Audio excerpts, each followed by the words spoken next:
아나레슨의 새로운 출발을 축하합니다. 2015년부터 18년까지 전국권 3사 아나운서 최다 배출에 빛나는 아나레슨. 여러분의 밝은 미래를 아나레슨과 함께 준비하시기를 응원하겠습니다. 네네. 알겠습니다. 일단 준비 과정부터 좀 시작해 볼게요. 이걸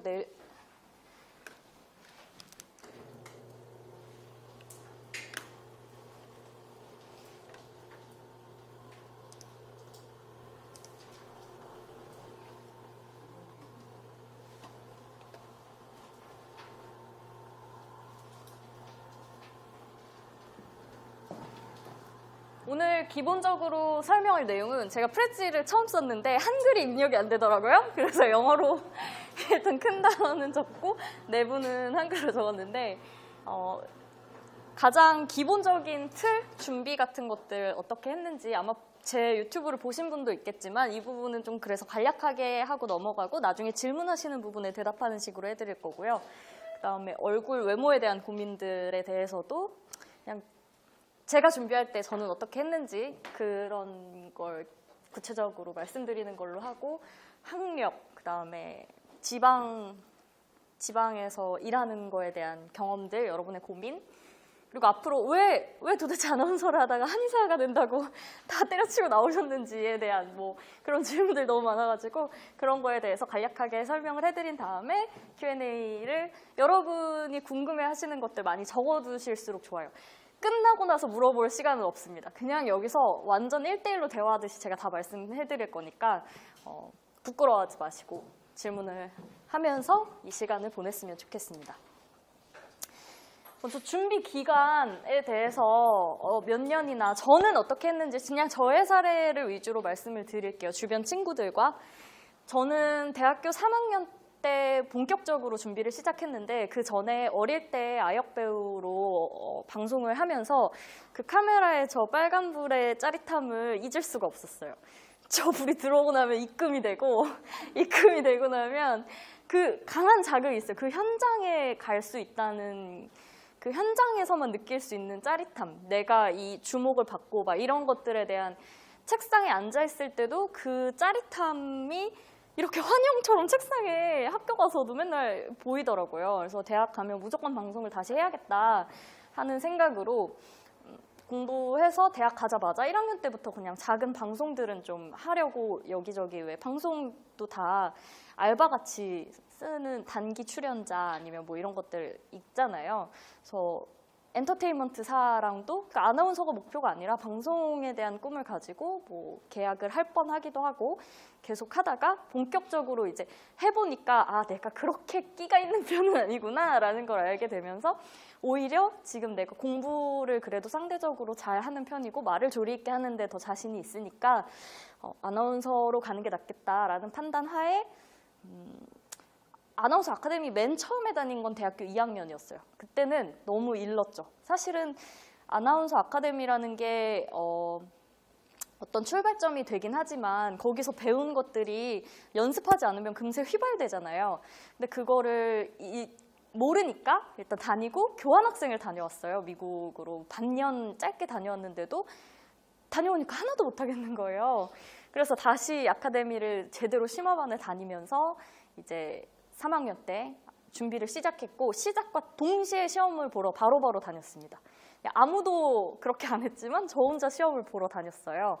그래서 사람들이 물어볼 때 무슨 3학년 때 준비한 거야? 라고 하는데 전 정말 본격적으로 시험 전 지방 안동, 제주까지 다 다녔고 전주, 그냥 3, 4까지는 다 봐야겠다라는 생각으로 보면 될 줄 알았거든요. 왜냐면 어릴 때부터 방송을 했기 때문에 그냥 해도 다른 보통의 지원자들보다는 제가 생각보다 내가 얘네보다는 자연스럽게 읽을 수 있네 라는 느낌이 들더라고요. 그래서 그냥 경험에 의한 자신감으로 했었는데 당연히 3학년, 4학년, 2년 내내 단 한 곳도 붙지 못했습니다. 그냥 서류도 거의 못 붙는 경우가 많았고 생각보다 그렇게 잘 되지 않았어요. 그래서 그때부터 3학년, 4학년, 그리고 졸업해서 1년, 더해서 3년, 총 3년을 준비했다고 말할 수 있을 것 같습니다. 필기시험 준비 요령 이런 것들은 사실 너무 여러분이 더 바삭하게 잘 알고 계실 것 같아서 이따가 구체적으로 물어보시는 내용들을 위주로 대답을 드릴 텐데, 저는 일단 가장 중요한 건 필기시험을 공채가 열리고 나서 내가 합격을 카테를 붙어서 시작하면 이번 시험은 안 되는구나, 이번 시험은 망했구나 라고 생각하시면 된다고 느끼거든요. 무조건 전에 다 준비가 되어 있어야 돼요. 시험이 열리면 취합에 참여해서 지금 최근 이슈들만 다시 정리하고 복습하는 정도가 돼야 내가 이제 합격권에 있는 사람이구나 라는 느낌을 받으실 수 있을 겁니다. 만약에 진짜 왜 그런 분들 있잖아요. 그냥 한 번에 막 진짜 어렸을 때 팍팍팍 되는 이런 분들 있잖아요. 그거는 필기가 영향을 안 미칠 정도로 이미 카테에서 1등을 한 거예요.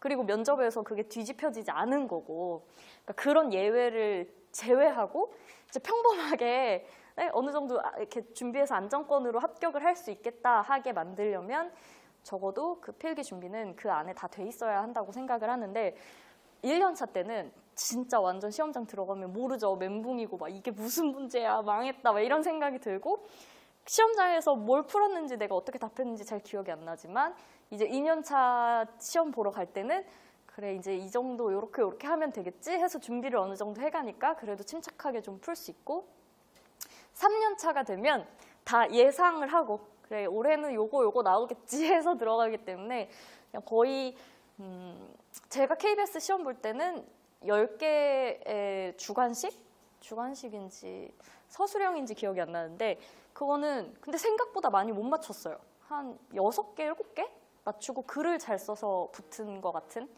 그 정도의 합격 컷을 맞췄었고, 논술과 작문은 하루아침에 절대 되지 않는 부분이더라고요. 글쓰기가 진짜 제일 어려웠는데 저는 이걸 단기간에 타게 하는 방법으로 그 좋은 글의 후크가 될 만한 오프닝, 사실은 그 후크라는 게 한 4문장, 5문장으로 구성된 어떤 에피소드나 스토리잖아요. 그런 것들을 한 20개 정도 외워서 달달달달달 외워서 시사가 나오면 이런 걸 써야지, 경제 이슈가 나오면 이런 걸 써야지, 문화나 뭔가 소통 이런 거 나오면 이걸 써야지 하는 식으로 외워서 오프닝 클로징을 아주 그럴싸하게 쓰고 나서 가운데야 뭐 그냥 채우면 되잖아요. 첫째, 둘째, 셋째로 채우면 되니까 문단들을. 그런 식으로 구성해서 글을 급하게 완성했는데 이 방법을 쓰면 안 되죠. 사실은 글은 정말 잘 써서 붙어야죠. 근데 이게 잘 안 되니까 그래도 추천하는 이유는 이렇게 하고 나서 필기가 갑자기 붙었어요. 1년차가 지나고 2년차 거의 대학 졸업할 때쯤 4학년 무렵에는 이제 카테를 붙기 시작했는데 필기가 다 떨어지는 거예요. 근데 3년차부터는 다 붙었어요. 그리고 다 필기도 붙었는데 그 무렵에 이제 시간이 많이 남아서 필기학원을 다니면서 원래 기자 출신이셨던 선생님의 그런 후크들을 제가 선생님이 그냥 갖다 써도 붙기만 하면 되니까 갖다 쓰라고 하셔서 진짜 다 달달달달 외워가지고 가져가서 적은 후로는 많이 붙었죠. 추천하진 않지만 이런 방법도 있다. 그래서 후크가 예를 들면 뭐냐면 그게 궁금하실 텐데 뭐 삼국지의 어떤 에피소드, 그 제가 썼던 시험장에서 썼던 건 이제 그 당시에 한류가 갑자기 막 전 세계에서 엄청 갑자기 뜨면서 이제 그런 내용이었는데 그거를 삼국지에서 지금은 정확히 기억이 안 나지만 역전의 명수라는 그걸 주제로 잡아서 이제 그 사람이 계속 져왔는데 계속 만반의 준비를 하다가 좋은 운과 어떤 시기의 흐름을 만나서 결국에는 한 번의 싸움에 이겨서 그 사람이 이제 통일을 하게 됐더라고요. 그 이야기를 쓰면서 우리가 계속 쌓아온 이 문화의 그걸로 이제 한류가 다 역전시켰다. 원래는 서양의 그 문화들이 거의 수세기 동안 그거를 차지하고 있었잖아요. 주류였잖아요. 그런 식으로 좀 내용을 만들어서 사실 선생님이 알려준 건 그냥 삼국지의 그 에피소드예요. 그거를 후크로 5문장으로 줄여서 말해준 거죠. 내가 책을 많이 안 읽었기 때문에 나는 삼국지를 읽지 않아서 몰랐던 그런 에피소드들, 아니면 예를 들어 당시에 어떤 의류 광고에서 흑인 엄마가 백인 아기한테 젖을 물리나 뭐 이런 광고가 있었어요. 그래서 다문화 이슈가 부상하고 있을 때 이제 후크로 그 광고에서 흑인 엄마가 그 젖을 물려서 백인 아기 젖을 물려서 이슈가 됐었다. 뭐 그러면서 그런 후크 그렇게 만든 5가지 무슨 말인지 알겠죠? 그렇게 뭐 다문화는 이렇게 경제선 이렇게 이거 대충 뭐가 나오면 뭘 써야지가 머릿속에 있어야 시간 안에 좋은 글을 쓸 수 있거든요. 이것도 내가 만약에 가서 시험장에 가서 내가 쓰겠다라고 생각하면 올해 시험은 못 붙겠구나라고 생각하시면 돼요. 다 어느 정도의 준비는 되어 있어야 돼요. 항상 시험장에 가면 보는 사람만 봐요. 저희가 아나운서 붙기 전에 다 서로 대체로 아는 사이가 되거든요. KBS 붙기 전에 마지막으로 갔던 시험이 MBC였는데 그 자리에 같은 조에는 최희 아나운서가 있었고 옆에 조에는 저랑 같이 KBS 동기가 된 이승현 아나운서가 있었고 그 해에 붙은 사람이 김소영 아나운서랑 이재은 아나운서였고 그러니까 서로 이미 시험장에서 너무 무수히 많이 봤어요. 그냥 합격권에 어느 정도 있는 친구들은 이미 준비가 됐고 그냥 어디 가서 그 해 그들이 원하는 이미지에 부합하는 사람이 되는 그런 느낌이었어요. 다른 시험장에서 너무 많이 만났고 왜 이재성 아나운서도 SBS에서 최종까지 갔다가 그 해인가 다음 해에 KBS에 붙은 거잖아요. 그런 식으로 이제 어느 정도의 그 수준을 내가 만들어야 된다. 그냥 시험장에 들어갈 때는 이미 다 준비가 되어 있다라는 그걸 만들어 놔야 붙을 수 있는 것 같아요.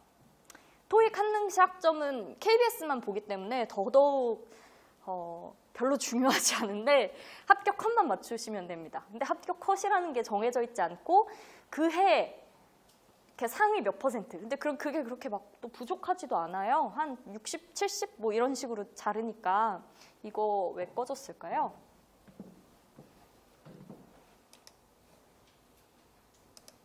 아, 화면 보기. 잠시만요.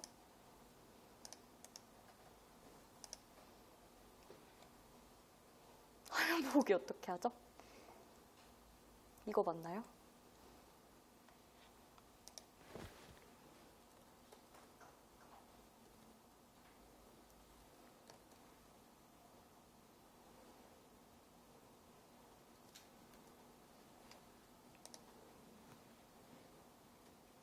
없는데 화면 보기 그냥 할게요. 꺼지면 또 뭐 누르죠 뭐. 그렇기 때문에 그냥 내가 상위 꼴찌에서 20% 안에만 안 들어간다라고 생각하고 준비하시면 될 것 같고 그렇게까지 막 토익이 높고 학점이 높아서 이 막 최종에서 3명이 남았는데 이 친구 학점이 높다 이러고 뽑는 일은 절대 없습니다. 그냥 그건 1차에서 거르는 용도로만 서류를 거르는 용도로만 거의 쓰이고 있고 다른 방송국도 마찬가지로 알고 있습니다.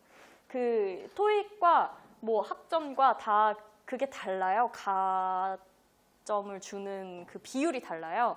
그래서 만약에 내가 학점이 좀 낮으면 그냥 토익을 확 잘 봐가지고 하면 합쳐서 총점으로 커트라인을 잡기 때문에 이걸 총합으로 생각하시면 될 것 같습니다.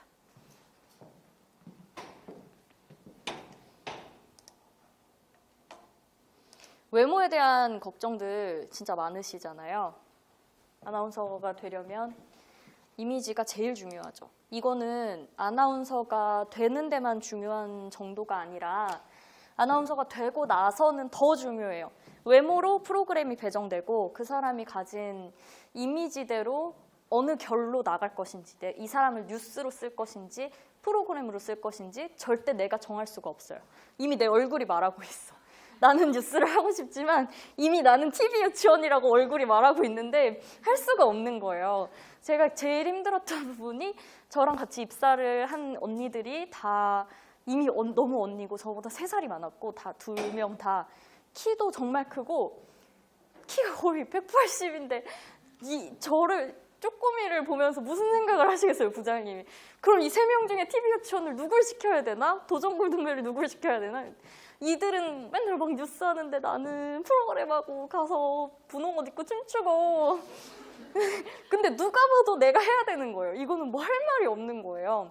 근데 그 당시에는 그게 너무 좋은 건지 몰랐는데 이제 그때는 또 막 뉴스가 왜 초반에는 멋있어 보이니까 그랬는데 그래서 외모는, 그리고 또 예쁜 사람이 더 예쁘고 키 크고 그런 사람이 당연히 더 섭외가 많이 돼요. 연예인도 똑같잖아요. 더 예쁜 배우가 주연을 하잖아요.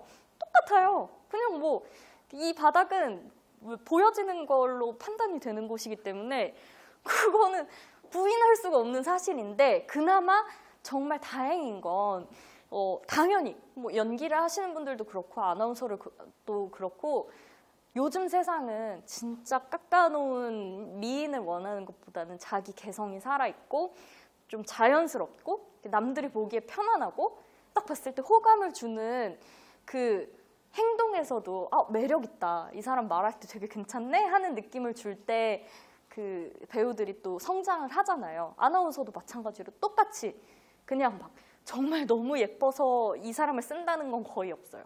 그 사람이 와서 했는데 프로그램이 반응이 너무 좋았고 분위기가 사람들 출연자들이랑 또 반응 너무 좋았고 같이 할 때 좋은 그런 어떤 조화를 이뤘을 때 오히려 처음 할 때 섭외가 안 되더라도 하고 나서 그런 것들이 있으면 훨씬 더 나중에는 많이 성장하더라고요.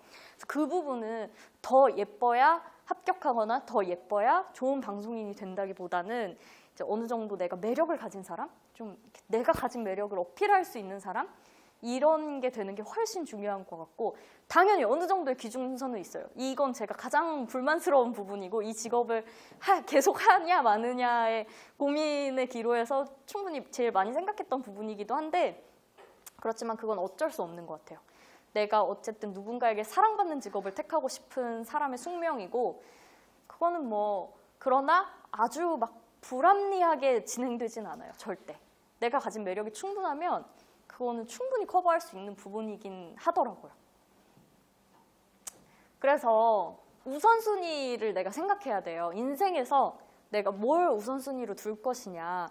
제가 가장 많이 이제 준비하시는 분들한테 강의를 할 때 얘기하는 게, 성형을 너무 본격적으로 하지 마라.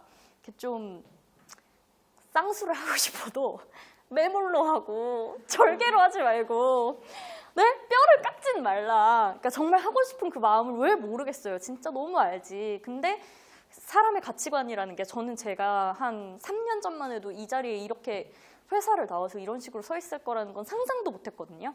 저는 굉장한 A형이고 변화를 싫어하고 놀이기구도 못 타요. 그 T-익스프레스도 타본 적이 없어요. 세상에서 어떤 변화를 주는 그 제일 힘든 시기가 항상 개편철이었어요. 그냥 안정되게 숨만 쉬고 살았으면 좋겠는 사람이었는데 인생이 이렇게 된 거예요. 사람의 가치관이라는 게 뭐 몇 년 단위로 계속 바뀌고 내가 어떤 상황이 올 때마다 계속 변화해요. 근데 내가 만약에 돌이킬 수 없을 만큼 얼굴을 갈아엎어버리면, 근데 분명히 그걸 후회하는 지점이 오더라고요. 지금 당장은 아니더라도. 지금 너무 만족해. 진짜 예뻐졌어. 하지만 이제 그게 10년만 지나도, 왜 그 얘기를 하냐면, 우리가 10년 지난 모습이 지금 우리 선배들의 모습이잖아요. 나를 뽑아주는 선배들은 눈앞에 얘가 무슨 생각을 하는지 다 볼 수 있어요. 다 알겠어요. 그러면 똑같은 거예요. 얘가 그런 마음으로 이렇게 했구나. 자연스럽고 자기가 가진 걸 충분히 보여줄 수 있는 그 원석을 원해요. 정말 너무하지 않아요? 정말 너무하다고 생각하는데, 그렇게 막 간절히 애써서, 왜 연애할 때도 내가 너무너무 좋아해가지고 막 이러면 그 매력이 좀 떨어지잖아요.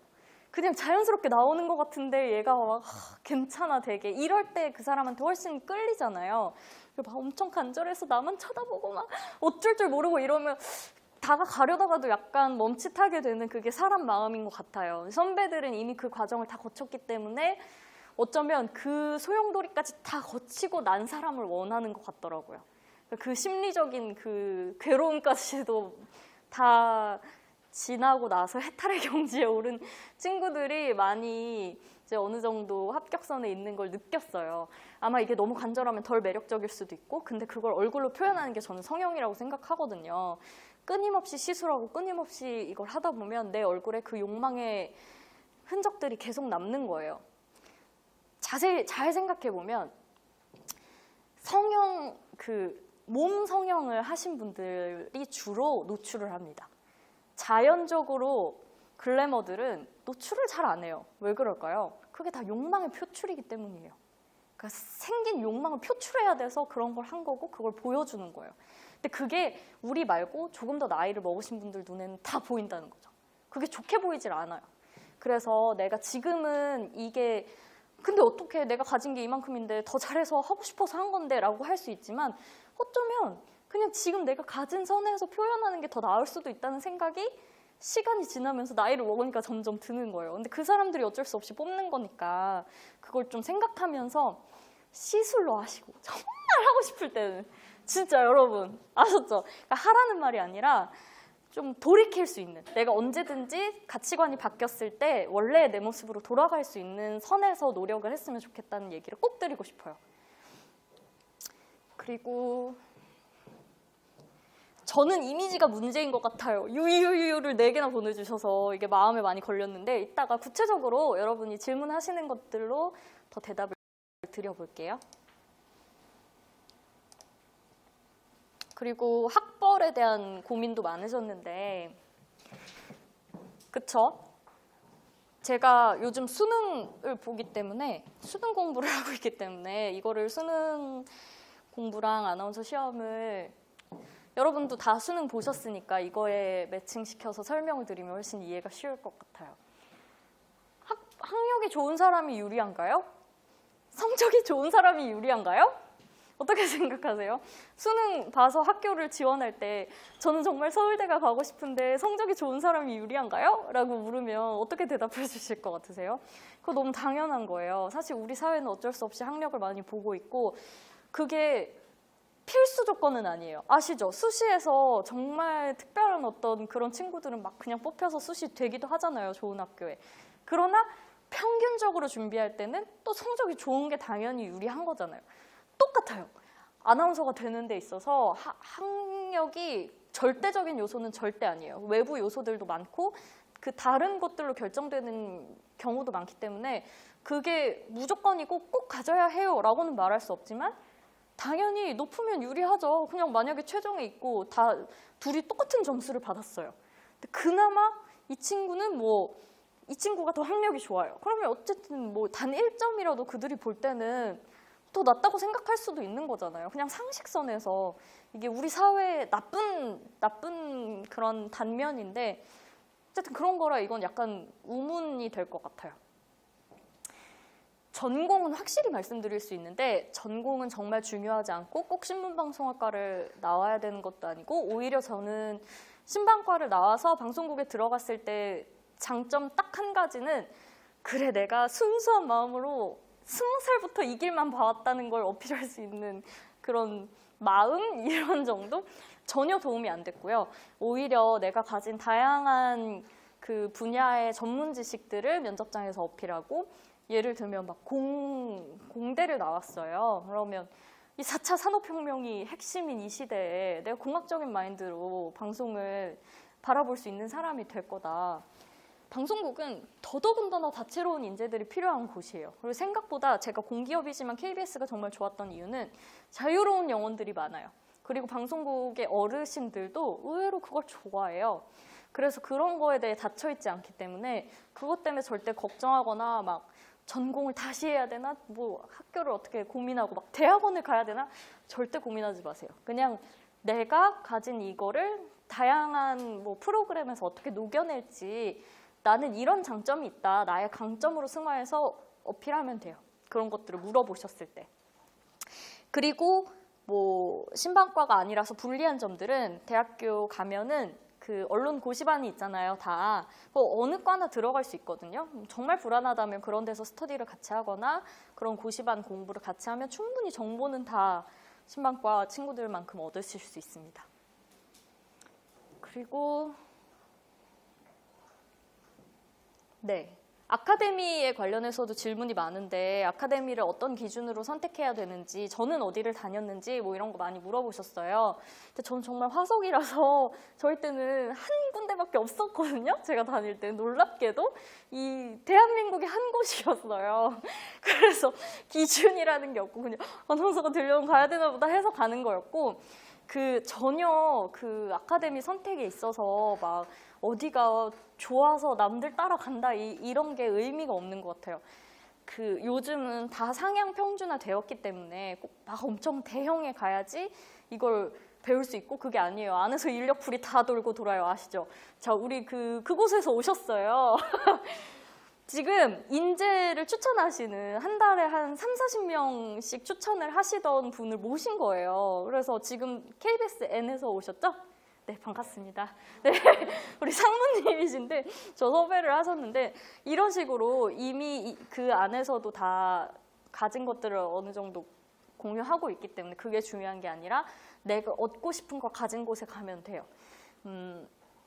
그 어필을 하나 해드리자면 2015, 2018 지금 최근 4년간 공채 합격자 수 전국권 1위라고 하시면서 저한테 섭외 전화를 주셨었는데 아무튼 그러니까 이제 추천이나 뭐 여러분들이 관심 있는 분야에 그리고 또 마음이 가는 그런 요소들을 가진 아카데미를 선택하면 되고 지금은 그래요.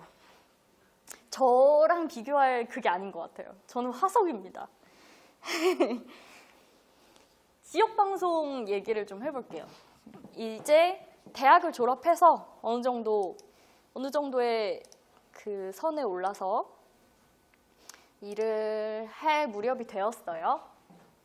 가장 중요하게 생각해야 되는 거. 제가 합격하는 방송사는 지방 작은 방송사만 돼요. 유유유. 지역 방송을 경험해보는 게 나을까요? 제가 원하는 방송사만 지원하는 게 나을까요? 많이 물어보시는데 가장 마음에 두어야 하는 건 하루 아침에 내가 원하는 모습이 만들어지지 않는다는 거예요. 이 아나운서 준비는 자전거 타기 같은 운동과 같은 피아노 치기 같은 말하자면 예체능계잖아요. 우리도. 그렇기 때문에 이건 공부하듯이 한다고 되는 게 아니에요. 바짝해서 시험 기간에 바짝 공부해서 결과를 얻을 수 있기보다는 꾸준히 오랜 시간 훈련을 해서 그 모양새를 만들어가는 작업이에요. 그렇게 친다면 내가 원하는 시험장에 어떻게 운 좋게 붙었어요. 그래서 가면 맑고 순수한 상태로 가면 딱 원하는 모습을 발현시킬 수 있을까요? 절대 불가능해요. 그거는 그 기회가 나한테 많이 오지도 않지만 그 기회가 왔을 때 진짜 잘해야 되는데 전혀 그렇게 못해요. 사람이라면. 그 환경에 최소 3-4번은 놓여야 이제 내가 원하는 모습이 나오거든요. 저도 KBS에 MBC를 주로 붙다가 KBS에 어떻게 합격이 된 건데 MBC에서 단 한 번도 제가 원하는 모습을 구현한 적이 없어요. MBC 신입사원 공개 오디션 아주 옛날 옛적에 TV로 하는 공개 오디션 있었을 때 합숙까지 갔을 때도 단 한 번도 내가 너무 만족스러운 모습을 못 보였다는 자괴감에 매일 시달려서 진짜 악몽 꾸고 단 하루도 제대로 잠을 잔 적이 없거든요. 근데 그렇게 시달리는 시간을 겪어야만 내가 정말 간절히 원해서 울고불고 지금 붙었으면 좋겠다고 하는 그 시간에 계속 떨어져야만 이제 어느 정도 그 넓어진 역량과 마음의 상태와 덜 긴장하고 약간의 자포자기와 막 이런 것들이 있는 그 순간에 건져 올려지더라고요. 왜냐하면 이제 그쯤 돼야 내가 완성이 되는 거예요. 근데 만약에 내가 시험도 안 보고 내가 원하는 그 대형사만을 위해서 가만히 기다리고 있다? 절대 영원히 합격할 수 없어요. 이거 100%예요. 그 지역 방송사는 합격을 한다면 무조건 저는 합격하는 순간까지 계속 시험을 봐야 된다고 생각하고 처음에는 막 화장하고 옷 어떤 거 입을까 막 맨날 고민하고 비싼 옷 사고 샵 가고 나중에는 눈만 뜨고 세수만 하고 일어나서 옷만 입고 간 다음에 버스 안에서 눈썹 그리고 다 속눈썹 붙이고 해도 그래서 합격해요. 근데 그게 바로 경험에서 나오는 바이브잖아요. 그래서 그게 될 때까지 방송 똑같아요. 만약에 내가 한 번도 방송 경험을 안 해보고 원고를 읽는 사람과 진짜 솔직히 이건 이력서에 쓰지도 못할 거지만 해야 되나? 아 진짜 하기 싫다라고 생각할 만큼 작지만 내가 다양한 경험을 해볼 수 있는 최소한의 일이 있다면 무조건 하라고 추천하는데 그걸 경험해본 사람의 사람이 내는 느낌은 진짜 달라요. 꼭 이력서에 써야 하기 때문에 경험을 하는 게 아니에요. 우리 인생이 어떤 목표를 향해서 달려가는 경주가 아니잖아요. 이것도 보고 오늘은 이렇게 해서 행복하고 내일은 비록 내가 이거 준비하느라고 힘들었지만 뭐 이런 일이 있어서 그래도 나쁘지 않았어, 괜찮았어 라고 하는 하루하루를 채워가는 여정이잖아요. 근데 그게 하나도 없이 그냥 무작정 달려간다고 생각하면 불행해져요, 인생이. 내가 꿈을 이뤄도 불행해요. 제가 인생에 가장 불행했던 시기가 아나운서를 합격하고 창원 총국에 내려갔을 때인데요. 창원에 내려가서 불행한 게 아니라 더 이상의 목표가 없는 거예요. 그냥 나 정말 평생, 심지어 아역할 때부터 방송을 해야겠다, 평생 방송할 수 있는 어떤 그걸 만들어야겠다라는 것만 가지고 합격을 해서 내려갔는데 막상 그러고 나니까 인생을 살 이유가 더 이상 없는 거예요. 아니 내가 아나운서가 됐는데 더 왜 뭘 어떻게 해야 되지? 라는 그게 너무 크더라고요. 막 집에 소주를 사다 놓고 냉장고에 술을 진짜 한 잔도 거의 못 마시는데 매일 한 잔씩 겨우 마시고 잠들 정도로 괴로운 나날들이었어요. 정말 괴로웠어요. 꿈이 없다는 거는, 희망이 없다는 거는 너무 괴롭거든요. 그러니까 심리적으로 내가 이 꿈이 내 인생의 전부고 이걸 이뤄야만 내가 막 행복해지고 라고 생각하는 게 아니에요. 오늘 하루하루가 얼마나 만족스러운지, 내가 비록 이걸 준비하는 과정에서 오늘은 합격을 못했지만 어떤 걸 얻었는지, 이 과정에서 어떤 성취가 있었는지, 약간의 만족감들 같은 거를 가장 크게 느끼고, 이게 아니어도 나는 사람들 앞에서 말하는 일을 할 거야 라고 생각한다면 어떤 다른, 뭐 제가 그 아나운서 하면서 했던 일 중에 이렇게 복지관에서 그 시각장애인들 낭독봉사 하는 분들 교육을 많이 했었어요. 그런 뭔가 다른 것들, 여러분이 능력을 가지고 할 수 있는 다른 여러 가지 활동들을 하면서 그 꿈이 아니어도 행복해질 수 있는 길을 계속 찾아야 되거든요. 이 얘기를 왜 했지? 그래서 지역 방송을 가서 방송을 하는 것도 마찬가지예요. 내가 하루하루 방송하는 경험을 쌓고 인생의 가치관을 어떻게 만들어갈 것인가에 너무나 큰 도움이 돼요. 하나도 안 하고 대형사 아나운서가 된다? 뭐 합격하면 좋겠죠. 그리고 막 그냥 화려하게 살면 좋겠죠. 근데 나한테 그런 기회가 주어지지 않았을 때 하나하나 쌓아 올려가는 과정에서 얻는 것들이 정말 많거든요. 그래서 그거를 절대 가벼이 여기지 마시고 나한테 그런 기회가 오면 무조건 하시고, 그렇게 하다가 이거 너무 괜찮다 하는 것들을 이력서에 적는 거예요. 내가 이거 이력서 한 줄 만들려고, 와 여기는 회사가 좋으니까 무조건 이거는 해야겠다, 뭐 이건 큰 데서 하는 방송이니까 이것만 해야지 라는 마인드로 접근을 하면 인생이 불행해져요. 그래서 작은 것도 좋고, 뭐 정말 이게 꼭 이력서에 안 들어갈 수도 있는 내용이지만 내가 얻을 만한 게 있다면 다 도전해보고 내가 시간이 허락하는 선에서 경험해 보시기를 아주 추천드립니다. 우리는 지금 말이 아니잖아요. 사람이잖아요. 달려가는 게 목표가 아니라 오늘을 어떻게 채울 것인지를 머릿속으로 계속 생각해야 돼요. 불행해지지 않게. 이 뭔가 준비하는 수능생의 입장에서도 하루가 너무 불행할 때가 많아요. 그래도 오늘은 도시락에 고기가 나왔어 라는 행복을, 작은 거지만, 정말 작은 거지만 어쨌든 조금이라도 기분 좋게 할 수 있는 무언가를 계속 생각하고 나를 단련해야 된다고 생각합니다. 꼭 경험해보세요. 경험 최고예요. 뭐든지. 실패도 꼭 해야 돼요. 실패마저도 도움이 돼요. 그 KBS는 지원자의 어떤 점을 중요시하는지요? KBS 등 대형사를 가려면 어떤 실력을 갖춰야 하는지. 특별히 KBS만 원하는 게 없어요. 여러분들이 궁금해하시는 게 막 KBS의 이미지, MBC의 이미지, SBS의 이미지가 있다고 보통들 하잖아요. 그리고 보통 어느 정도의 큰 틀의 느낌은 있는데 가장 영향을 많이 미치는 건 매년 바뀌는 그 해의 아나운서 실장의 취향, 심사위원의 취향, 그리고 두 번째로 중요한 게 그 해의 결혼이 생긴 캐릭터.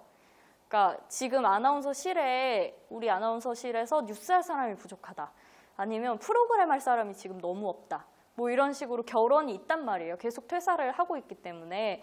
그러면 그거에 맞는 사람을 뽑아요. 왜냐면 당장 뉴스 투입할 사람이 없어서 허덕이고 있으니까. 그래서 근데 그거는 내부적인 이슈지만 본인이 분명히 홈페이지 들어가 보면 알 수 있거든요. 올해 퇴사한 사람들, 뭐 지금까지 이렇게 쌓여있다가 나가가지고 무슨 프로그램 맡을 사람이 없어서 막 대타가 다 뉴스에 나오잖아요. 여러분들이 보시고 올해는 이런 사람들 그래도 좀 더 가깝게 뽑지 않을까? 라는 생각을 하시면 조금 더 추측하기가 좋아요. 근데 그냥 그런 거고 정말 이렇게 막 특별히 어떤 이미지를 좋아해서 뽑는다기보다는 그 해 환경, 심사위원들의 취향 이런 것들이 많이 반영됩니다. 그렇지만 정말 다행인 건 거의 매년 바뀌니까. 실장님도 거의 매년 뭐 2년, 3년에 한 번씩 바뀌어요. 그리고 심사위원들은 공정성을 위해서 무조건 매년 바뀌어요. 밑에 이제 부장 팀장님들도 다 다른 분들이 들어오시고, 그래서 막 그런 고민하는 거 있죠. 제가 정말 좋아하는 자기소개를 했는데 내년에 또 써도 될까요? 왜 이런 거. 무조건 쓰셔도 돼요. 아무도 몰라요. 그 분들은 계속 바뀝니다. 그래서 그런 것들을 생각하셔서 좀 방송사에서 어떤 느낌을 뽑을 것 같다 예측을 하시고 그걸 좀 더 연습해 간다든지 아니면 뭐 이런 식으로 준비를 하면 더 유용하겠죠.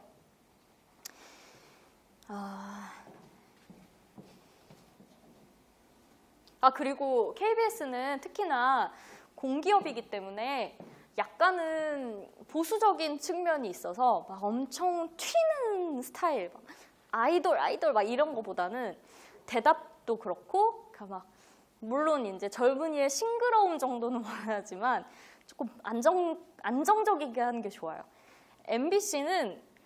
MBC와 SBS는 확실히 조금 더 늘씬하고 비주얼을 많이 보는 느낌이었고, 세련된 어떤 말투, 그다음에 약간 애티튜드를 많이 보시는 느낌이었어요. 특히 MBC가 그런 걸 많이 보시더라고요. 이제 1대1 면접이나 이런 거 할 때면 이거 읽어보라고 하고 이런 상황에서 너는 어떻게 말할래? 뭐 이런 질문을 하셨던 기억이 납니다.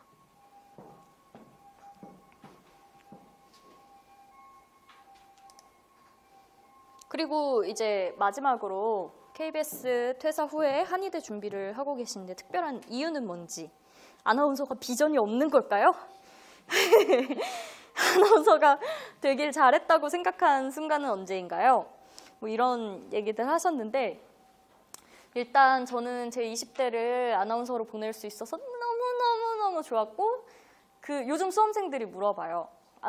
다시 시간이 돌아가면 그 점수면 한의대 갈 수 있으니까 한의대 가실 건가요? 전 절대 노예요.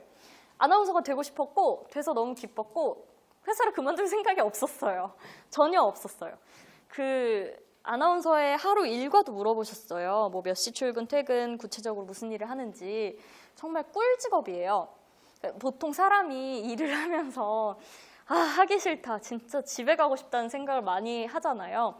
제가 출근하는 직장도 이제 대학 졸업하고 바로 마이크로소프트라는 곳에 어차피 안 될 것 같은 거예요. 지금 2년 동안 시험을 수십 군데 봤는데 한 군데도 안 돼서, 그래서 들어갔는데 매일 집에 가고 싶다는 생각을 했어요. 삼성역에 내리는 순간부터 너무 집에 가고 싶다. 이대로 그냥 집에 가서 도망가 버릴까? 막 별 생각을 다 했는데 단 한 번도 KBS 출근할 때는 집에 가고 싶다는 생각이 안 들었어요. 준비를 보통 방송이 그래도 어쨌든 뭐 2시간 전에, 최소 2시간 전에 스탠바이를 해야 돼요. 3시간 전에 가도 힘들지 않았어요. 거의 무조건 이거 좀 너무 빠듯한 거 아니야? 이러고 항상 3시간 전에 갔어요. 그게 사람의 마음가짐이라는 거잖아요. 왜냐하면 너무 재밌어요. 짜릿하고, 방송이라는 게 가장 큰 차이가, 회사는 남의 일을 해주는 거지만 방송은 내가 내 일을 하는 거거든요. 내 이름을 걸고 일하고 내 방송을 진행하는 거라 정말 재밌고, 젊었을 때 그 열정이 넘치는 시기에 그걸 쏟아붓기에 진짜 좋은 환경을 가지고 있어요. 뭔가 에너지를 이렇게 분출해야 되는 직업이어서 되게 잘했다고 느꼈던 순간은 정말 항상이에요. 모든 방송을 하나하나 해가면서 이렇게 단계 올라갈 때, 맨 처음에 맡았던 프로그램이 말씀드렸다시피 TV 유치원이었고, 그 다음에 조금 진급해서 도전 골든벨 고등학생을 하기 시작했고, 그 다음에 뭐 옥탑방 라디오, 내외 라디오 프로그램을 갖기 시작했고, 그때 정말 힘들었어요. 화요일, 목요일, 금요일 출장을 가는데 보통 이제 목금에는 멀리 가는 걸 갖고 화요일에는 그래도 가까운 데를 가는데, 옥탑방 라디오가 밤 12시부터 2시, 새벽 2시까지 생방송 라디오였거든요. 그러면 주말만 녹음을 하고 평일에는 생방을 해야 돼요. 목요일, 금요일에는 지방에서 서울까지 한 3시간, 4시간 걸린다고 치면 녹화가 아침 9시에 정각에 시작해서 한 저녁 8시에 끝나거든요. 딱 4시간 안에 미친 듯이 달려와서 12시 라이브에 들어가는 거예요. 라이브에 들어가서 밤 12시부터 2시까지 생방을 하고 2시에 끝나면 숙직실에서 쪽잠을 자고 6시에 시작하는 토요일 뉴스 광장을 했어요. 그러면 한 2시간 자고 4시에는 일어나야 돼요. 아무리 늦어도. 화장 한 30분 하고 원고 쓰고 하고 5시 반에는 스탠바이 해야 되니까 하나도 안 힘들었어요. 심지어 그래서 그렇게 하고 나서 나 화요일 날 이제 근무하니까 그럼 토, 일, 월이 비잖아요. 토요일 날 광장이 8시에 끝나면 해외여행을 갔어요. 막 주말에 월요일 쉬고 이제 화요일 날 바로 지방으로 내려간다라는 생각으로 왜냐면 풀메가 돼 있으니까 사진 찍으면 여행지에 가서 사진을 찍으면 너무 예쁘게 잘 나오는 거야. 그래서 무조건 토요일에 여행을 가야 된다 이러고 여행 가서 놀고 해도 하나도 안 힘들 정도로 일과 삶의 활력이 막 엄청 넘치는 시절이 있었어요. 그래서 여러분에게 막 아나운서가 비전이 없어서 그만둔 게 아니라 저는 몸이 아팠어요. 그 말씀드리다시피 어느 날 갑자기부터 이제 아마 그렇게 지내서 그런 것 같아요. 그랬으면 그냥 일이나 하면 됐는데 그 시기에 나는 워라밸을 다 챙길 거야 막 이러면서 그냥 좀 그러니까 바짝 치고 달리는 때가 있잖아요. 이 업이 아니더라도 모든 업이 20대 후반부터 30대 중반까지는 보통 일에 몰두하고 엄청 달려나가잖아요. 지금 야근도 많이 하고 그 당시에는 욕심이 많아서 놀기도 놀고 하는 것도 하고 싶어서 그렇게 하다가 건강을 잃은 거죠. 절대 저처럼 하지 마세요. 그래서 굉장히 아팠어요. 심장이 빨리 뛰었고 빨리 뛰는 게 뭐 병이 여러 개 이 병 다 나았는데 계속 빨리 뛰는 거예요. 가보면 전신을 다 검사하거든요. 하면 또 다른 데서 심장이 빨리 뛰는 병이 생겼대요. 그렇게 많은 병이 있는지도 몰랐어요. 3개를 겪고 나니까 심리적으로 자율신경계가 다 그 통제를 잃은 거죠. 한 3년 정도 빨리 뛰니까. 그래서 나중에 귀에서 심장 뛰는 소리가 들려서 휴직을 한 거예요. 그때가 이제 제가 글로벌 24로 단독으로 뉴스를 앵커를 할 때거든요. 사실 단독 앵커를 한다는 게 여자 혼자 단독 앵커를 하는 프로그램을 만든다는 게 저녁 8시에 이거는 굉장히 실력을 어쨌든 보도국 안에서도 아무리 내가 뭐 이렇게 한다고 되는 일이 아니에요. 어느 정도 인정을 받고 있다는 거고 그 대우는 굉장해요. 생각해보면 그래서 너무 절대 놓치기 싫었던 순간에 가장 내가 원했던 뭐 주말 9시 뉴스하고 그 다음에 글로벌 24 하는 그 피크를 거의 치고 있는 순간에 그만둬야 했던 거거든요. 왜 그만둬야겠냐고 생각했냐면 심장 빨리 뛰는 건 숨길 수 있잖아요. 근데 귀에서 팡팡팡팡 심장 뛰는 소리가 들리는 건 방송이 불가능하더라고요. 그래서 뭐 마지막 인사도 못했어요. 갑자기 어느 날 너무 심해져가지고 그냥 수요일인가 목요일에 그만뒀어요. 원래 금요일에 인사하고 월요일부터 다른 사람으로 바뀌잖아요. 아예 불가능했어요. 그냥 갑작스럽게 그만두고 1년 동안 휴직을 했는데도 거의 나았죠? 거의 나았지만 그래도 이게 현실적으로 봤을 때 제가 또 포기가 빠른 사람이에요. 되게 열심히 하지만 열심히 해서 안 되면 바로 포기하는 스타일이거든요. 그래서 연애를 할 때도 뭐 이렇게 만나봐서 그 스캔들이 안 나고 되게 깔끔한 사생활을 가지고 있는데 이유가 만나서 아닌 것 같은 바로 발 빼서 상대방이 벌써?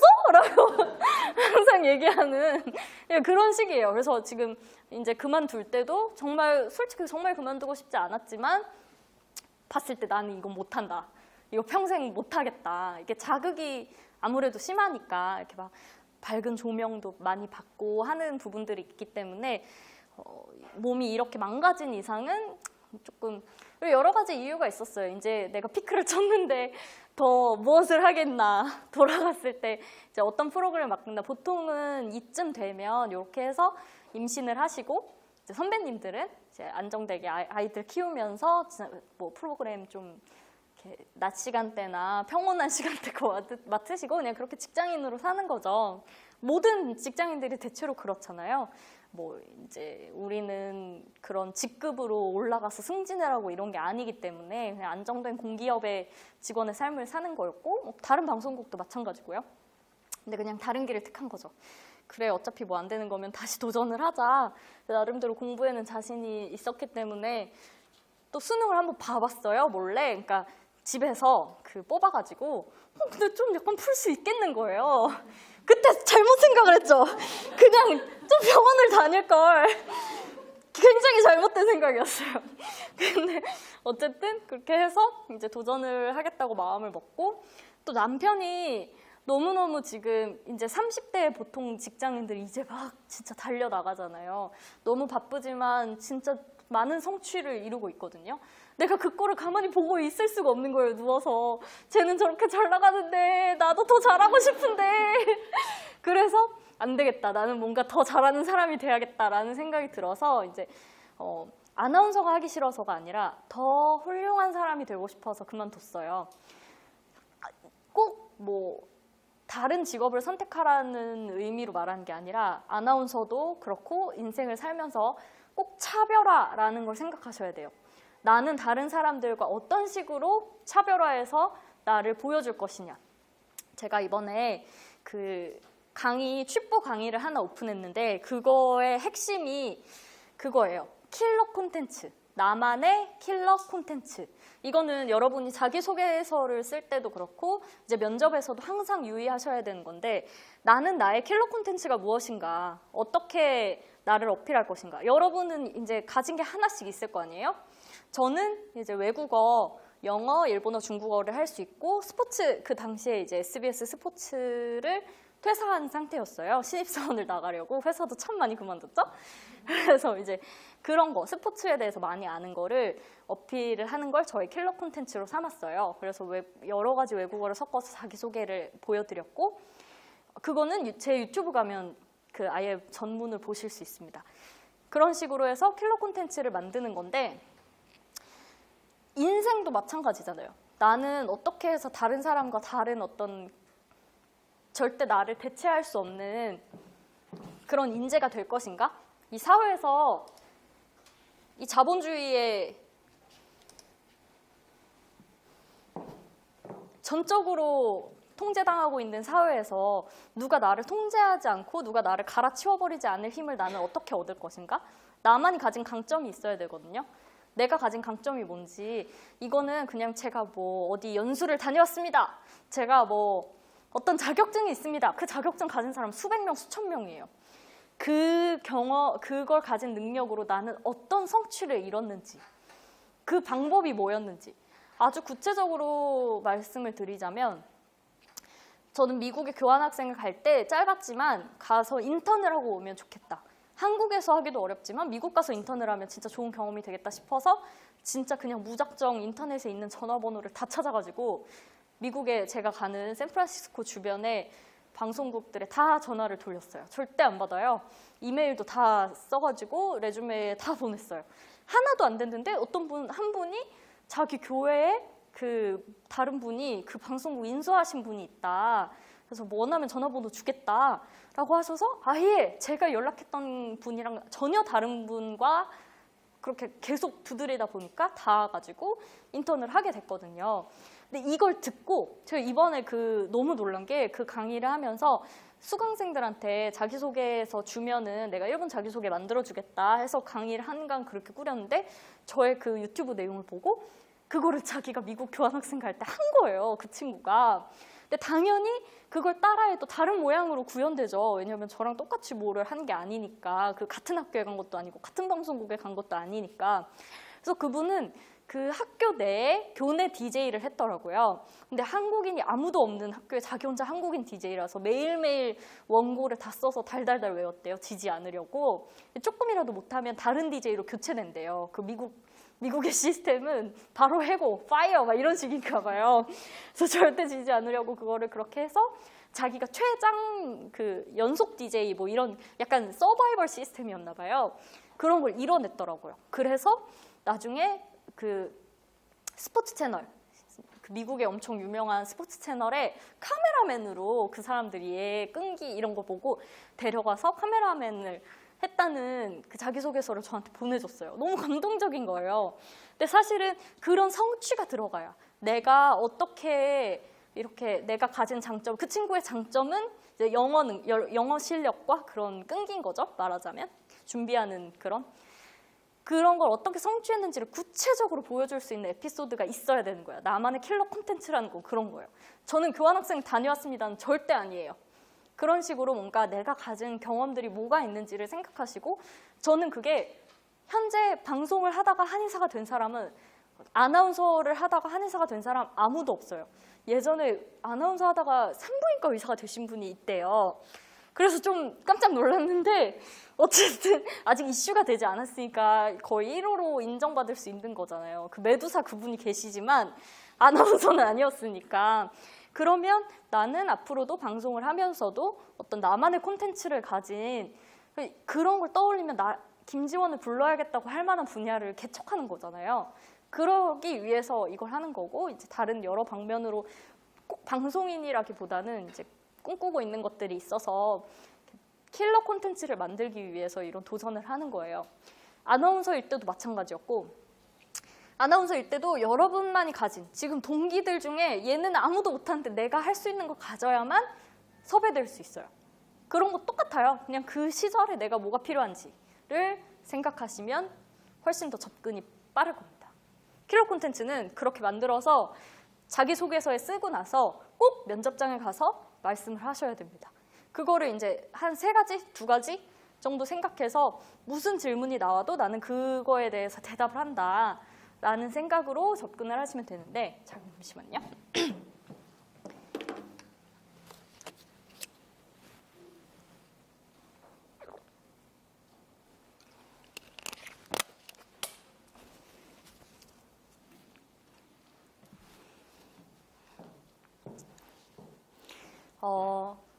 그 다음 PPT에서 자세히 말씀드릴게요. 그거에 대한 거는. 아나운서 지망생들에게 당부해주고 싶은 말, 아까 말씀드렸죠. 그 목표가 인생의 전부가 되지 않게 오늘 하루가 행복하게 그런 계획을 꾸리셨으면 좋겠어요. 지금 이 강의에서 말씀드리고 싶은 건 딱 3가지예요. 나만의 킬러 콘텐츠, 그리고 3가지를 이따가 말씀드리고 하나만 일단 나만의 킬러 콘텐츠만 말씀드리는 게 낫겠어요. 그래요. 더 자세히 말씀드리는 게 나을 것 같아요. 다 끝날 때 정리해 드릴게요. 지금부터 한 2분 뒤부터 쉬고 싶으세요? 아니면 바로 시작할까요? Q&A. 바로 시작할까요? 네. 그러면 그냥 55분부터 54분이니까 바로 여러분들 질문이나 이거 어차피 마이크 안 써도 다 목소리 들릴 것 같아서 손 들고 질문하시면 제가 대답해 드리는 식으로 진행을 하겠습니다.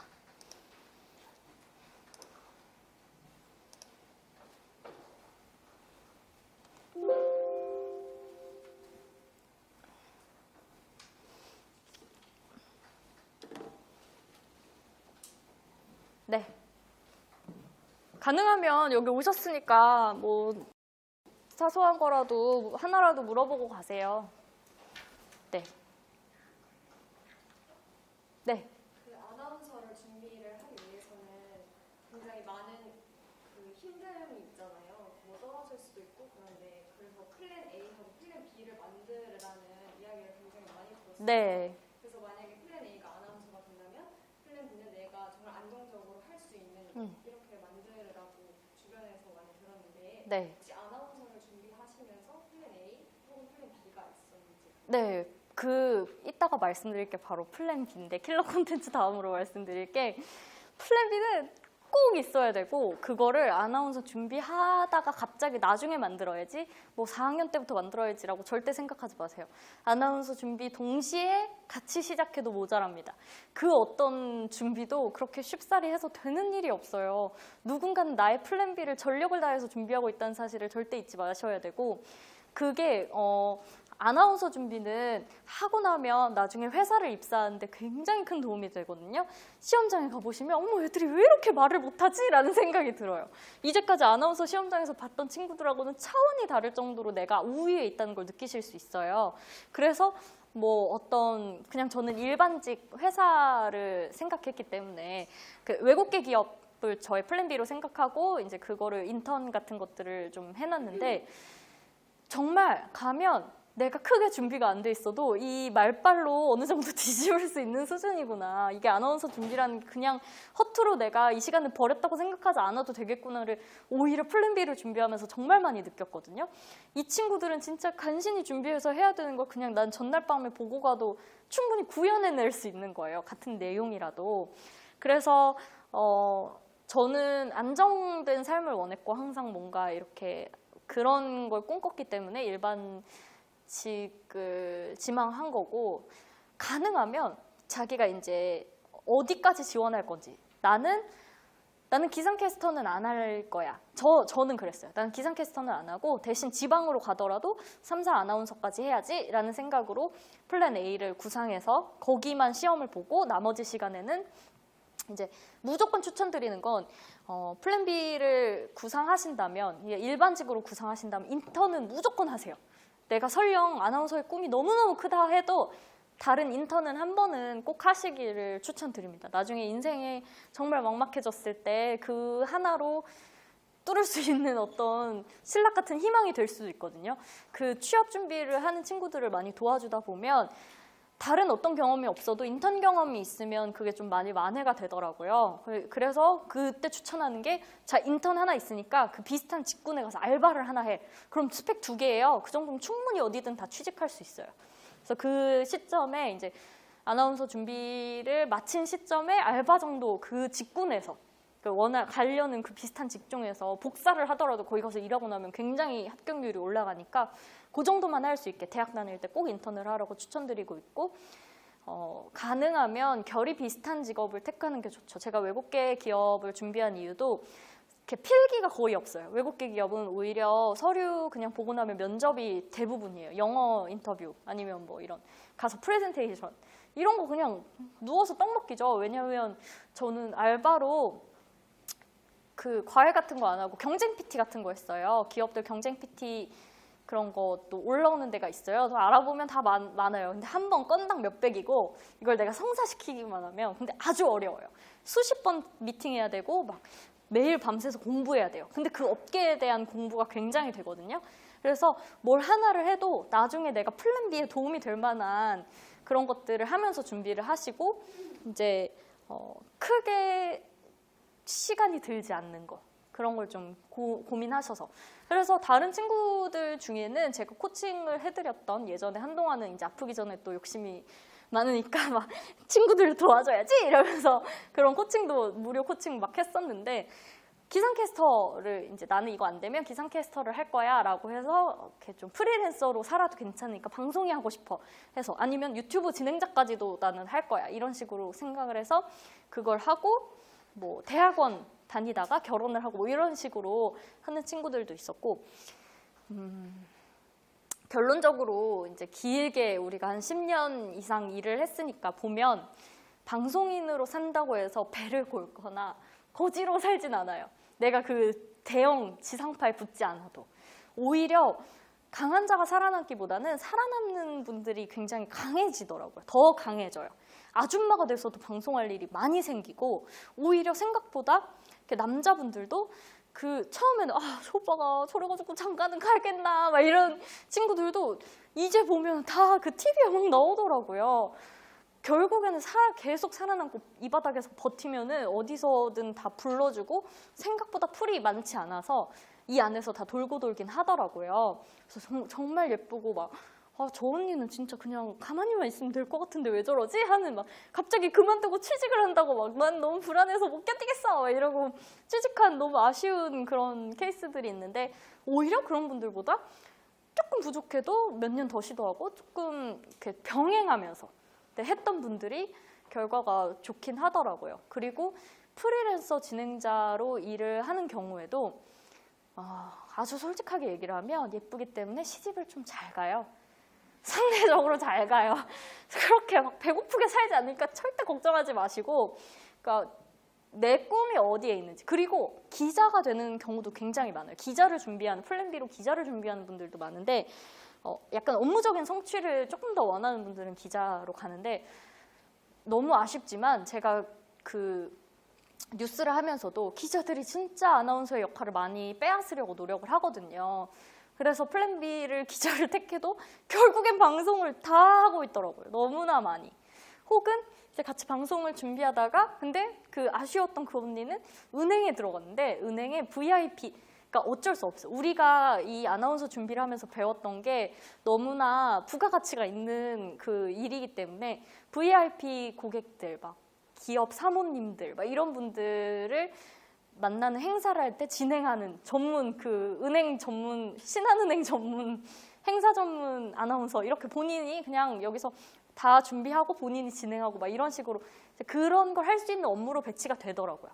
어디서든 그 반짝거리는 게 가라앉진 않죠. 다 보이죠. 누구 눈에나 잘할 수 있고 음성도 다르고 그 사람이 가진 것들이 많이 다르기 때문에 다른 사람들보다는 확실히 월등한 부분이 있기 때문에 걱정하지 말고 조금은 그냥 준비를 단단히 하되 너무 막 걱정에 몰입해서 그만둔다거나 빨리 뭐를 막 어떻게 해야 된다거나 뭐라고요? 네네 알겠습니다. 하지 않아도 될 것 같아요. 네, 쉬었다 가겠습니다.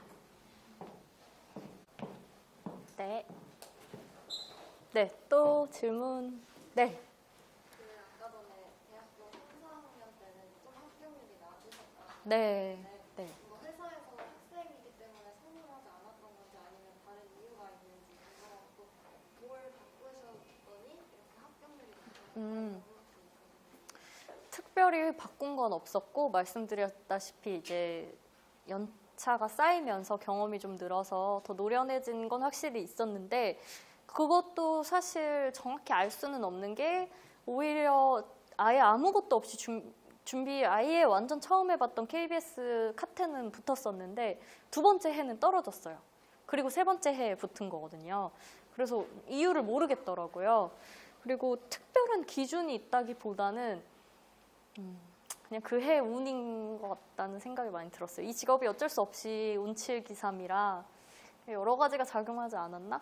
크게 제가 바꾼 건 없었고 이제 마이크로소프트 가서 회사 일 하다가 SBS 스포츠에 붙게 된 이유도 그때는 그 회사가 잠실에 이렇게 있었거든요. 올림픽 경기장 안에 있는데 제가 삼성동으로 출근을 하고 있어서 죄송한데 저 직장인이라 점심시간에 시험 보면 안 될까요? 막 애원해가지고 택시 타고 10분 거리라서 아예 그냥 이 정장 정도도 못 입었어요. 외국계 회사는 그런 분위기가 아니어서 면으로 된 원피스 입고 가서 시험 봤는데도 붙었거든요. 이제까지 그렇게 봐도 안 되던 것들이. 그래서 물론 3학년 때는 확실히 너무 어리고 학교 1년 넘게 남았고 해서 안 됐던 것 같은데 4학년 2학기 때는 그러면 될 만도 한데 안 됐던 거는 그냥 좀 특별히 대중이 없는 것 같아요.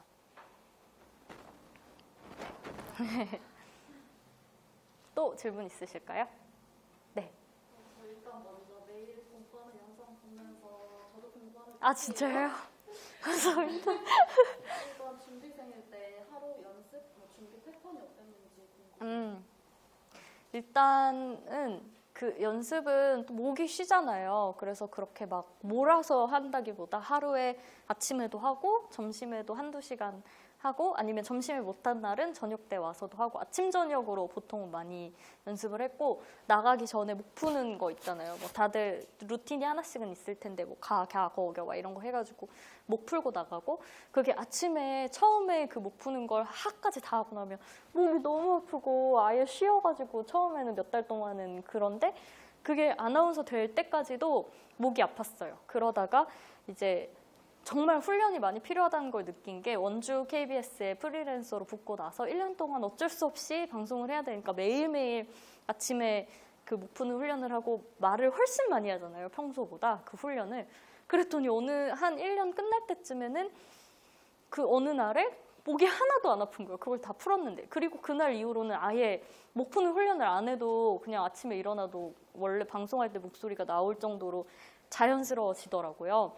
그리고 아직 연습생이었으니까 항상 핸드폰에다가 녹음을 했는데 1년 전에 그 딱 합격했을 때 한 음성이랑 1년 근무하고 났을 때 음성이 확실히 이렇게 심이 생겼다고 해야 되나? 그 안에 그 어떤 굵은 무언가가 생긴 그 소리가 나더라고요.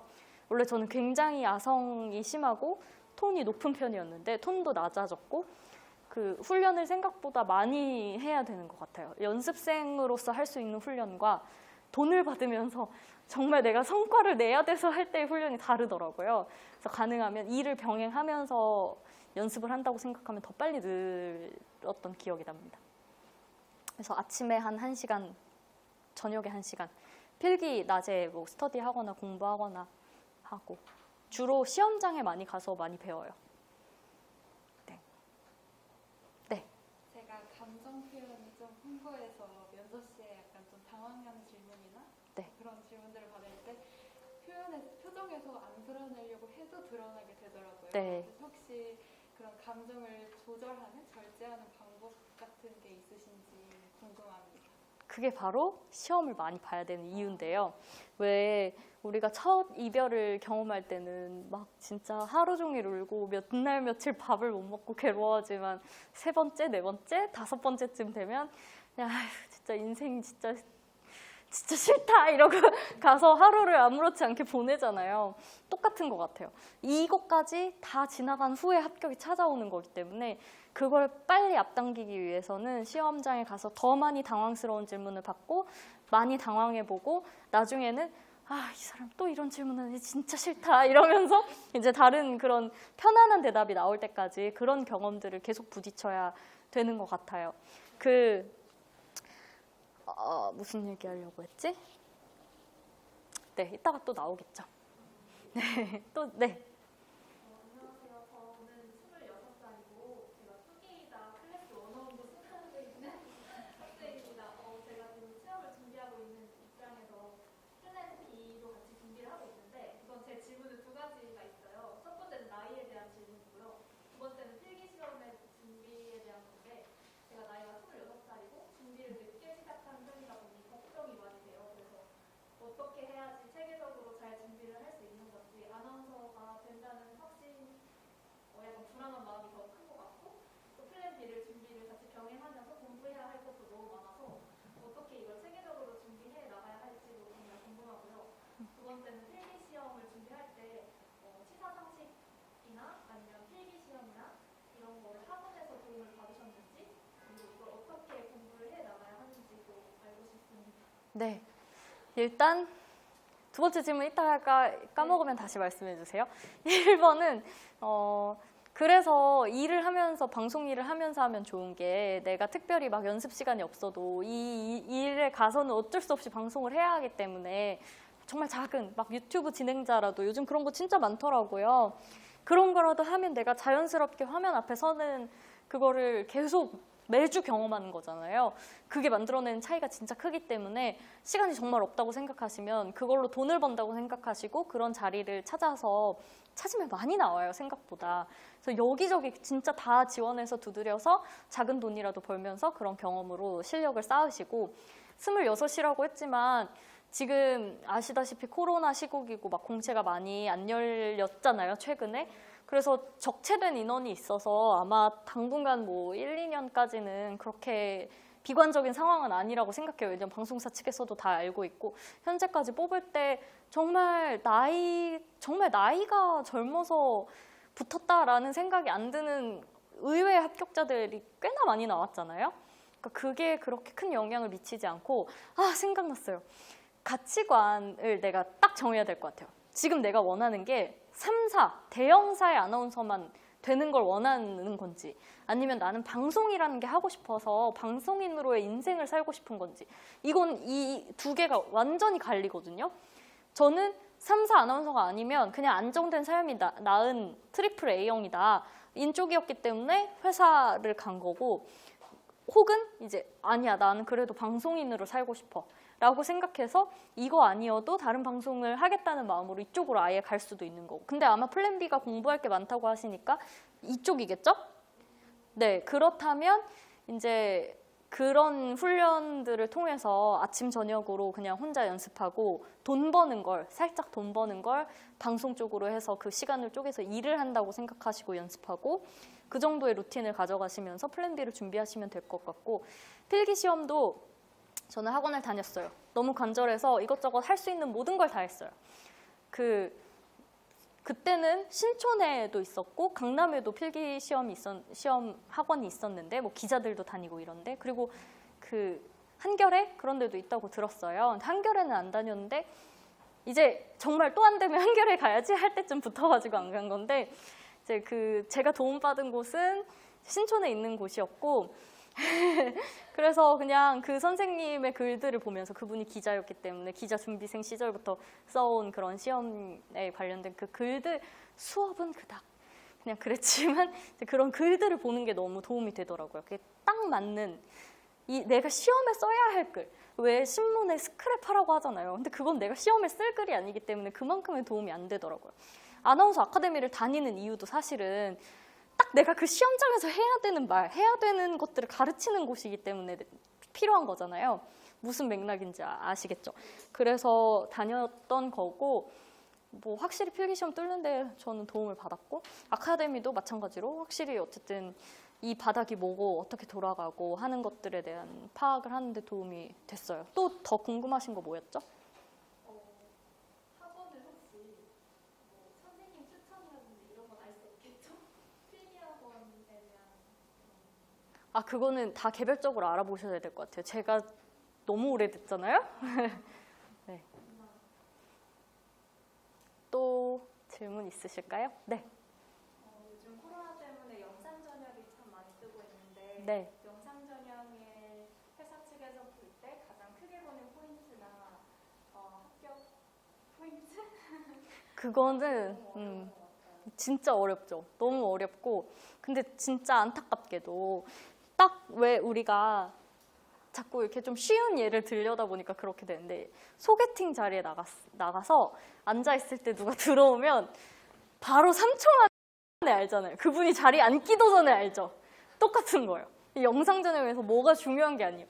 딱 3초 틀어보면 합격의 기운이 나오는 사람들이 있고 아닌 그냥 그거는 그거죠. 합격선에 있는지 없는지 대체로 완벽하게 어느 정도를 다 갖췄는지 음성, 리딩, 뭐 비주얼, 뭐 그런 태도 그냥 삼박자가 다 맞춰져 있는 어느 정도의 수준에 올라야 되는 거죠. 뭐가 특별히 중요하다기보다 한눈에 알 수 있잖아요.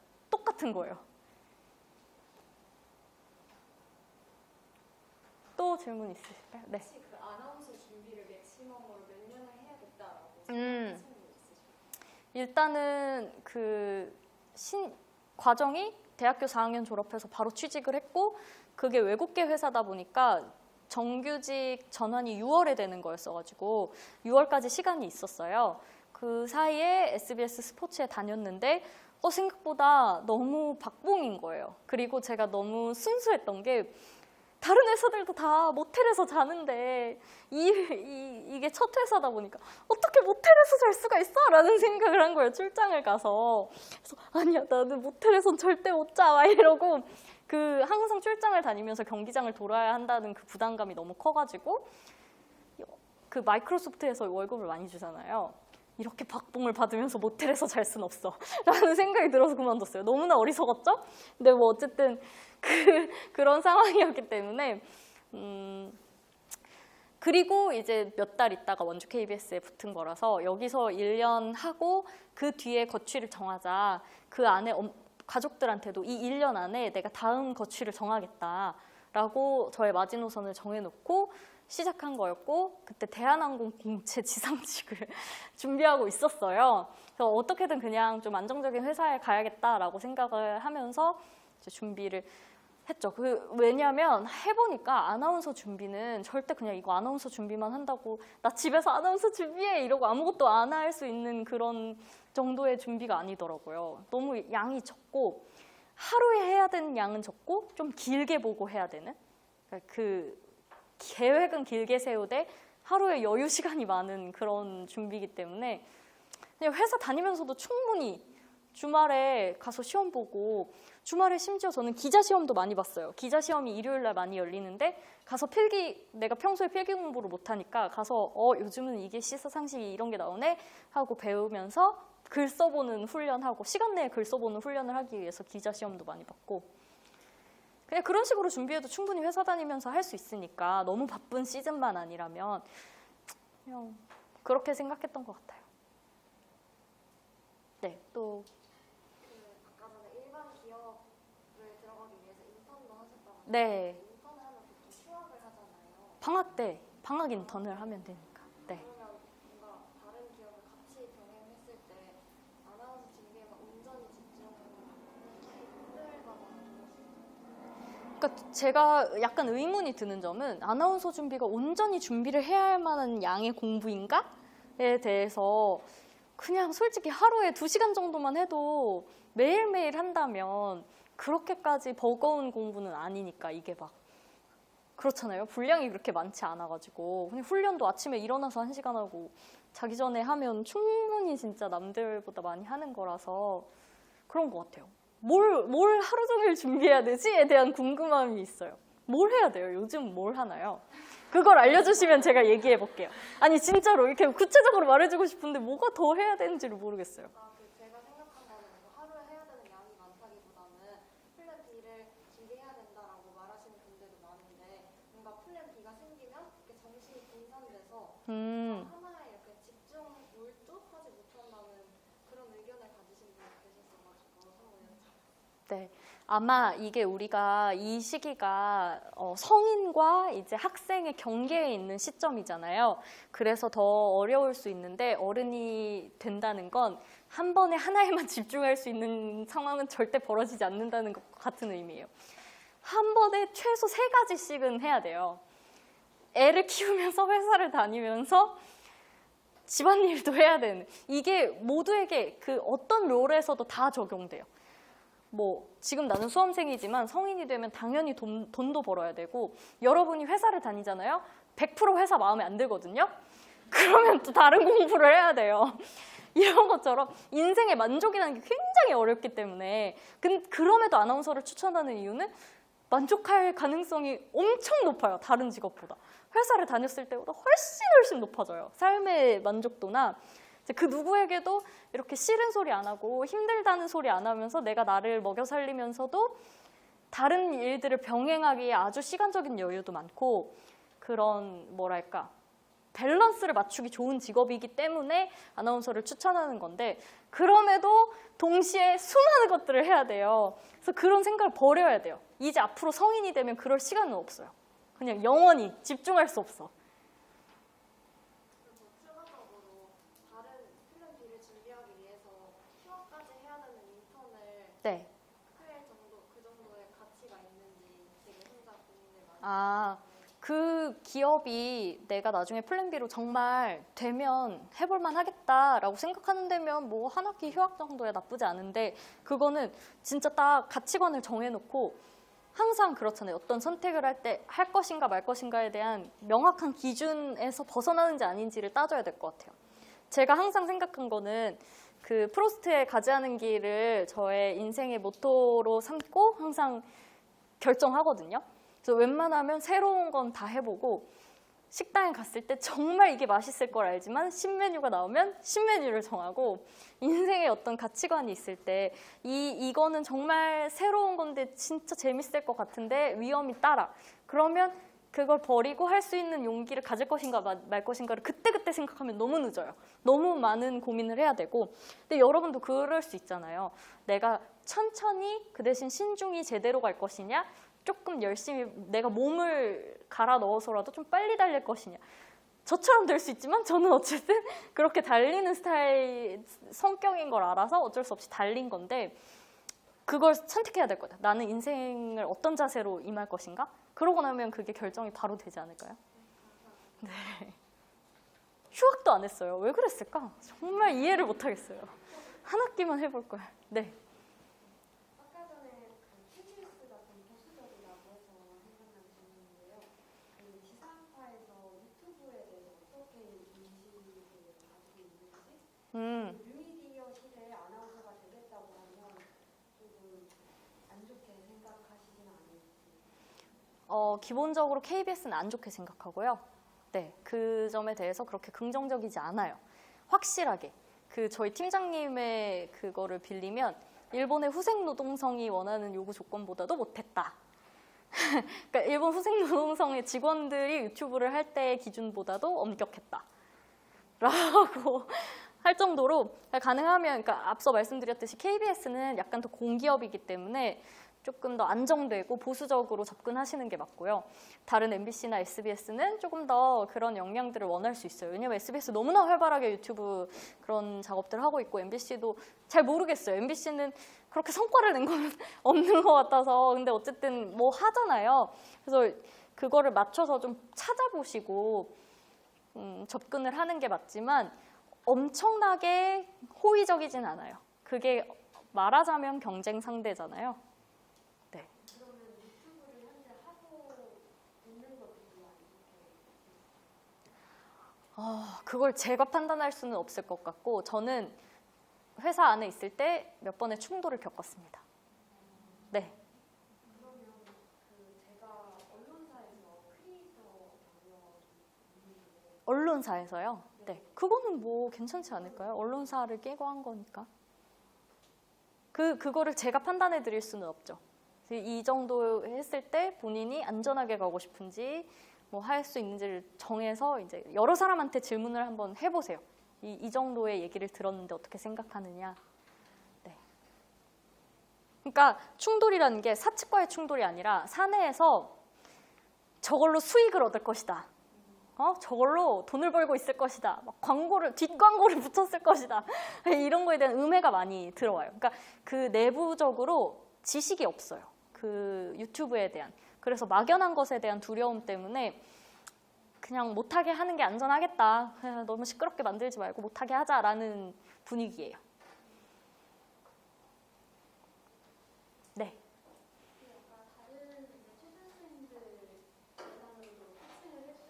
네. 아까 면접 자기소개 때 내가 너무 마음에 드는 게 있으면 그게 같은 방송사라도 매년 써도 된다고 말씀해 주셨잖아요. 네. 이게 서류 전형에서 있는 그런 요즘은 특히나 자유 형식의 자기소개서가 좀 많다고 저는 느꼈는데 그 서류 형식에서도 같은 회사를 이렇게 계속 비슷하게 써도 괜찮은지. 그거는 사실 제가 정해줄 수는 없는 부분이지만 그 정황을 말씀드리면 최소 수천 명, 진짜 한 해에만 수천 명, 한 번에 1,000명 이상의 지원자들의 자소서를 보잖아요. 정말 인상 깊게 너무 잘 쓴 사람은 아마 뽑혔겠죠? 그렇지 않다고 쳤을 때 그거를 보고 이거 작년에도 봤던 내용인데?를 1,500명 중에 이 종이의 내용을 떠올릴 수 있는 사람은 아마 많지 않을 것이라고 생각해요. 그러나 또 유의해야 하는 점은 그 인사과 직원들이 굉장히 똑똑해요. 그래서 너무 놀란 게 우리 집에 내가 어느 동네에 살고 막 이런 아주 디테일한 부분까지 합격하고 났는데 그 수많은 지원자들 중에 나의 그런 사항들을 물론 합격자니까 더 유심히 나중에 봤겠지만 알고 있더라고요. 그래서 이걸 말은 조금 바꾸는 게 안전하겠죠. 근데 그거를 완전히 뒤집어서 새로운 걸 써야 된다는 부담감을 줄이라는 의미로 받아들이시는 게 조금 더 낫지 않을까라는 생각이 들었습니다. 또 질문 없으신가요?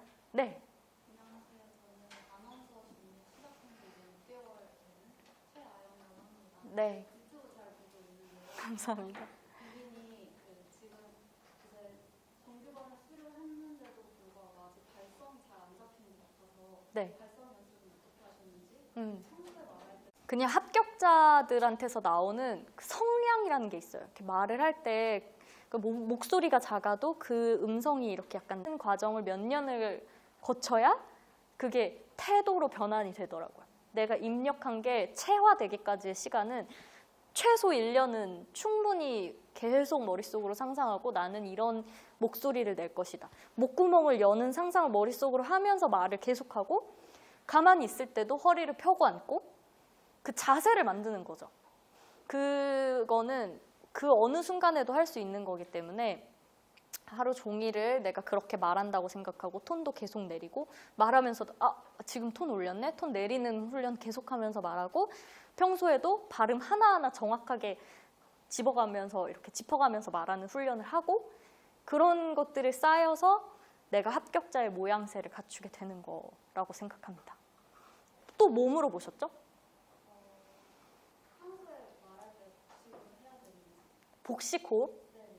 그 복식 호흡은 저도 못해요. 아직도 못하고 뭔지도 잘 모르겠어요.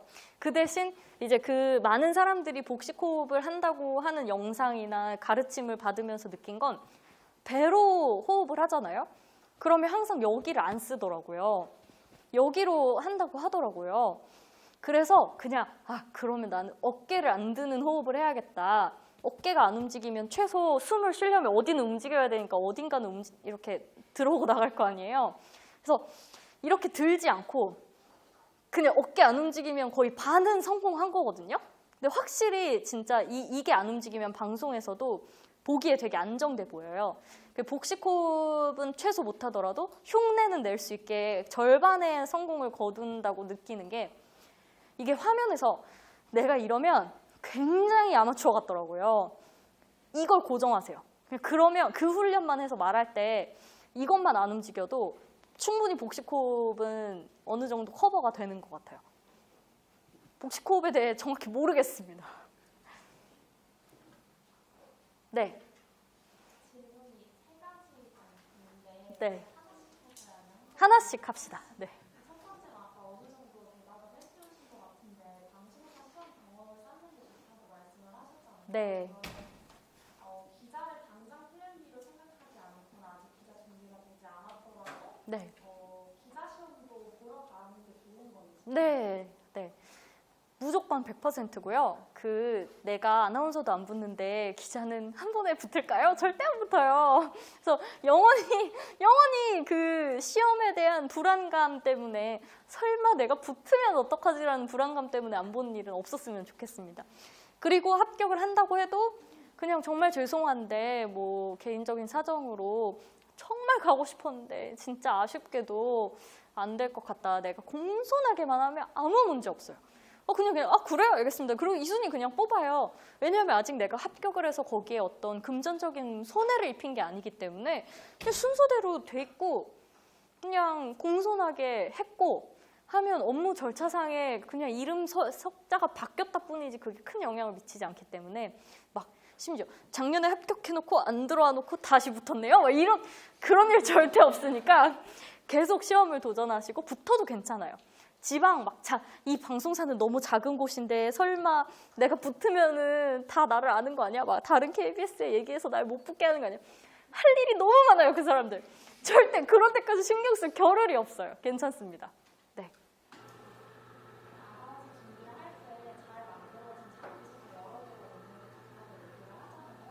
한 번만 다시 얘기해 주시겠어요?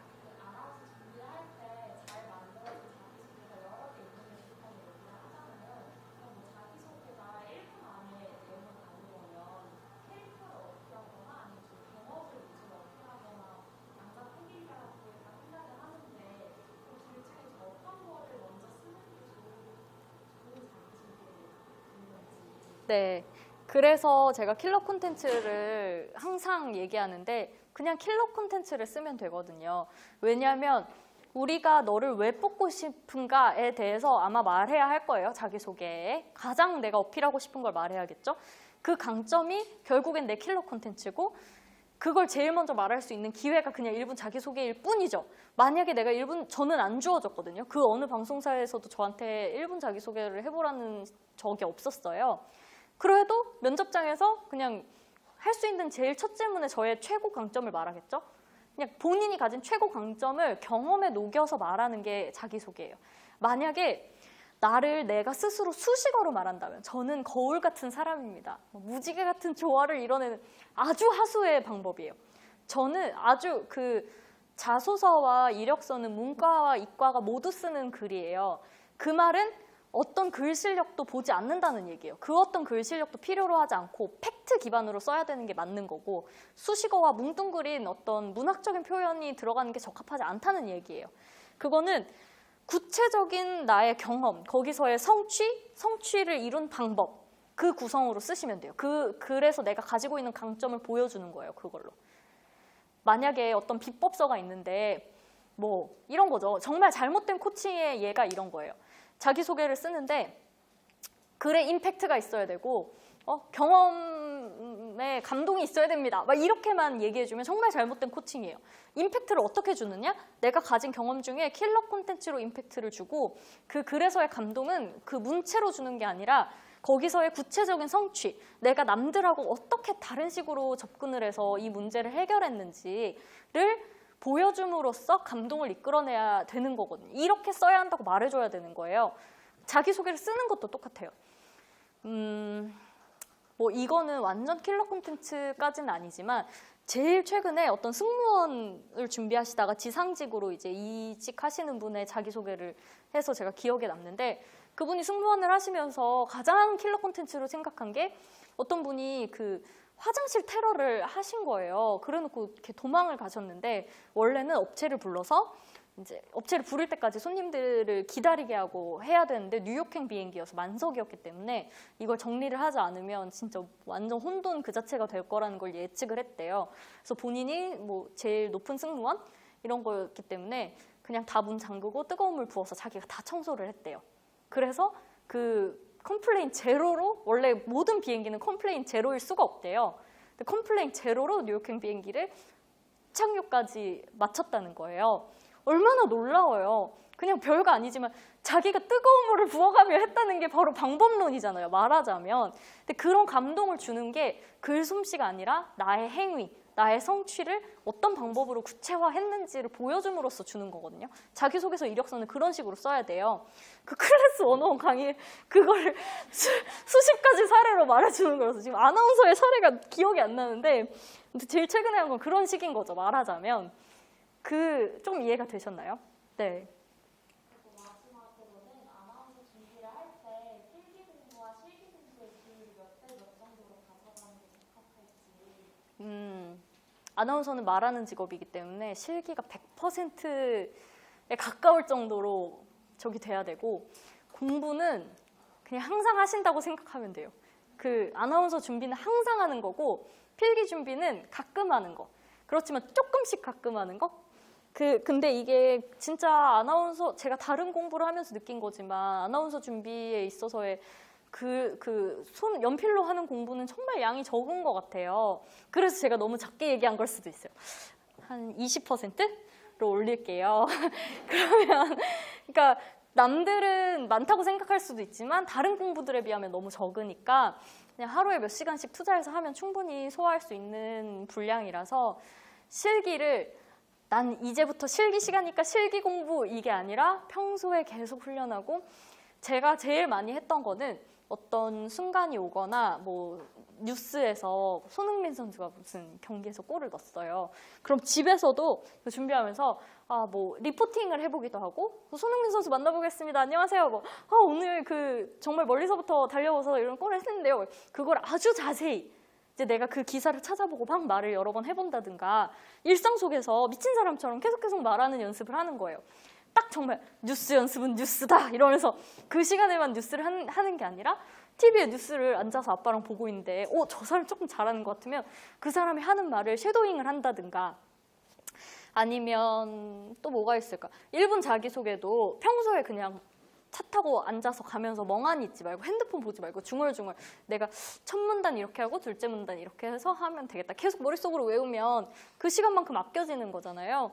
그냥 계속 실기는 머릿속으로 계속 시뮬레이션을 한다고 생각해야 나중에 사람들 앞에서 어떤 말을 할 때 조리 있게 말하고 그 주술 관계가 좀 안 맞는 말을 하면 안 돼요. 아나운서니까.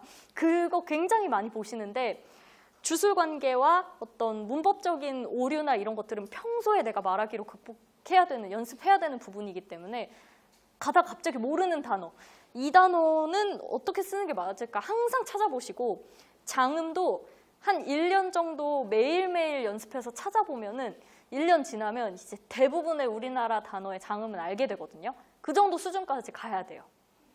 그러니까 뉴스에 나오는 장음은 정말 한정돼 있어요. 아나운서 공부는 진짜 솔직히 세 발의 피해요. 그 어떤 공부보다 여러분이 그러니까 머리로 하는 공부. 그 대신 몸으로 체화해야 되는 게 엄청 많죠. 체화하는 시간을 평소에 많이 가지시길 바래요. 네. 네. 일단 좋은 자리 마련해 주셔서 아, 두 가지 질문이 있는데요. 먼저 저도 선배님처럼 학교를 다니면서 처음 학원을 다니고 꿈을 꾸기 시작을 해서 비교적 준비 기간이 좀 긴 편이에요. 지원을 시작한 기간보다. 네. 그래서 특히나 최종에 가거나 좀 좋은 결과가 있을 뻔하다가 결국 안 되면 훨씬 더 다른 사람보다 지치는 것 같고 네, 맞아요. 그 장기간 했다는 거에 대해서 은근히 열등감이 생기는 것 같아요. 네. 그런 부분에 있어서 선배님께서 어떻게 해소를 하셨고 또 스트레스를 푸셨는지 궁금합니다. 일단은 사실 별 방법이 없고 그 당시에 너무너무 힘들어서 그러니까 왜 나는 이렇게까지 뭘 힘들게 해야만 되는 뭐가 좀 이루어지는 팔자일까? 그냥 좀 편하게 가는 애들도 있잖아요. 상대적으로. 아, 진짜 걔네들은 그 큰 차이도 없어요. 쟤 저렇게 아나운싱 못하는데 왜 붙은 거야? 맨날 그런 생각을 했거든요. 근데 그거는 그러고 나서 좀 몇 년이 지나고 보니까 걔는 엄청난 여우였어. 내가 이길 수 없어. 그게 여우라는 게 나쁜 표현이 아니라 사람들을 아주 홀리는 매력을 아주 엄청나게 가지고 있더라고요. 그러니까 나는 내가 생각한 것보다 그 먼저 붙는 그들이 굉장히 괜찮을 수 있어요. 근데 그걸 내가 아주 나중에 알게 되기 때문에 지금 더 괴로운 건데 그냥 나한테 훨씬 더 집중해야 돼요. 그냥 솔직히 안 되지 않을까라는 것보다 쟤는 되는데 나는 이라고 생각하지 말고 그냥 나의 훨씬 많은 시간을 쏟고 좀 원주에 갔을 때는 이제 많은 친구들이 붙었거든요. 그 당시에는. 저는 언니들이랑 준비를 많이 했기 때문에 거의 또래는 없었고 언니들이니까 거의 다 붙었어요. 거의 혼자 남겨져서 그냥 그때부터는 세상과의 연을 끊고 거의 연락을 안 하고 그냥 나한테 스트레스 주는 부분들을 안 보고 안 만나고 했던 것 같아요. 어차피 이제 어느 정도 단계에 오르면 소통이 필요가 없어요. 나 혼자 단련하는 시간이 필요한 거기 때문에 그때부터는 지방에서 그냥 주말에 필기 공부하고 회사 다니고 계속 평일에는 실기 연습하면서 그냥 보냈던 것 같아요. 그냥 소통을 끊으세요. 한동안 원천 차단해야죠. 뭐 어떻게. 네. 네, 감사합니다. 다음 질문이 또 있는데요. 네. 플랜 B도 준비를 해보셨다고 하셨고 네. 실제로 근무도 다른 네. 거잖아요. 플랜 B에 있어서 다른 회사 아나운서가 아닌 다른 뭐 기자보다는 아예 그냥 직무 연관성이 별로 없는 회사에 지원을 할 때 아나운서로서 준비를 했다던가 아니면 아나운서로서 작은 경력이 있다는 걸 말을 하는 게 좋은지 아니면 아예 그냥 말 안 하는 게 좋을지. 그게 지원하는 분야가 어딘지에 따라 달라요. 중공업 같은 회사는 절대 싫어하고 또 뭐 다르죠. 대한항공은 아주 웰컴이라고 하더라고요. 혹은 그런 분위기가 있대요. 약간 그 당시에 또 저희 아나운서 준비하던 친구들이 많이 지원했던 게 아워홈 이런 데에 PPT 입찰 막 이런 거 하시는 분들 되게 많이 뽑았거든요. 그런 분들은 엄청 좋아하죠. 그런 분야로 플랜 B를 준비하는 게 사실은 훨씬 유리하고 합격률도 올라가는 거고 좀 본격적인 기업들은 싫어하는 것도 많아요. 이렇게 굴지의 대기업 막 이런 데들은 그닥 그렇게 막 엄청 선호하는 편은 아니어서 어떻게 기업의 결을 가져가느냐에 따라 다르고 저는 외국계였기 때문에 굉장히 오픈된 측면이 있었지만 정말 운이 좋게도 저희 상무님이 그 다음 커리어가 영화사 투자 자문이었더라고요. 그래서 저의 그런 면을 좋게 봐주신 거였지 그 외에는 전례가 없대요. 그런 쪽으로. 근데 또 그 오영주 씨 또 마이크로소프트 하시면서 방송 일을 하신 걸 알고 있는데 그 전에도 뭐 약간의 뭐 그런 게 있었대요. 그렇게까지 막 엄청 외국계는 다친 느낌은 아니고 그래서 좀 보셔야 될 것 같아요. 네. 네. 우리 아까 손 드셨다가 네. 네. 네.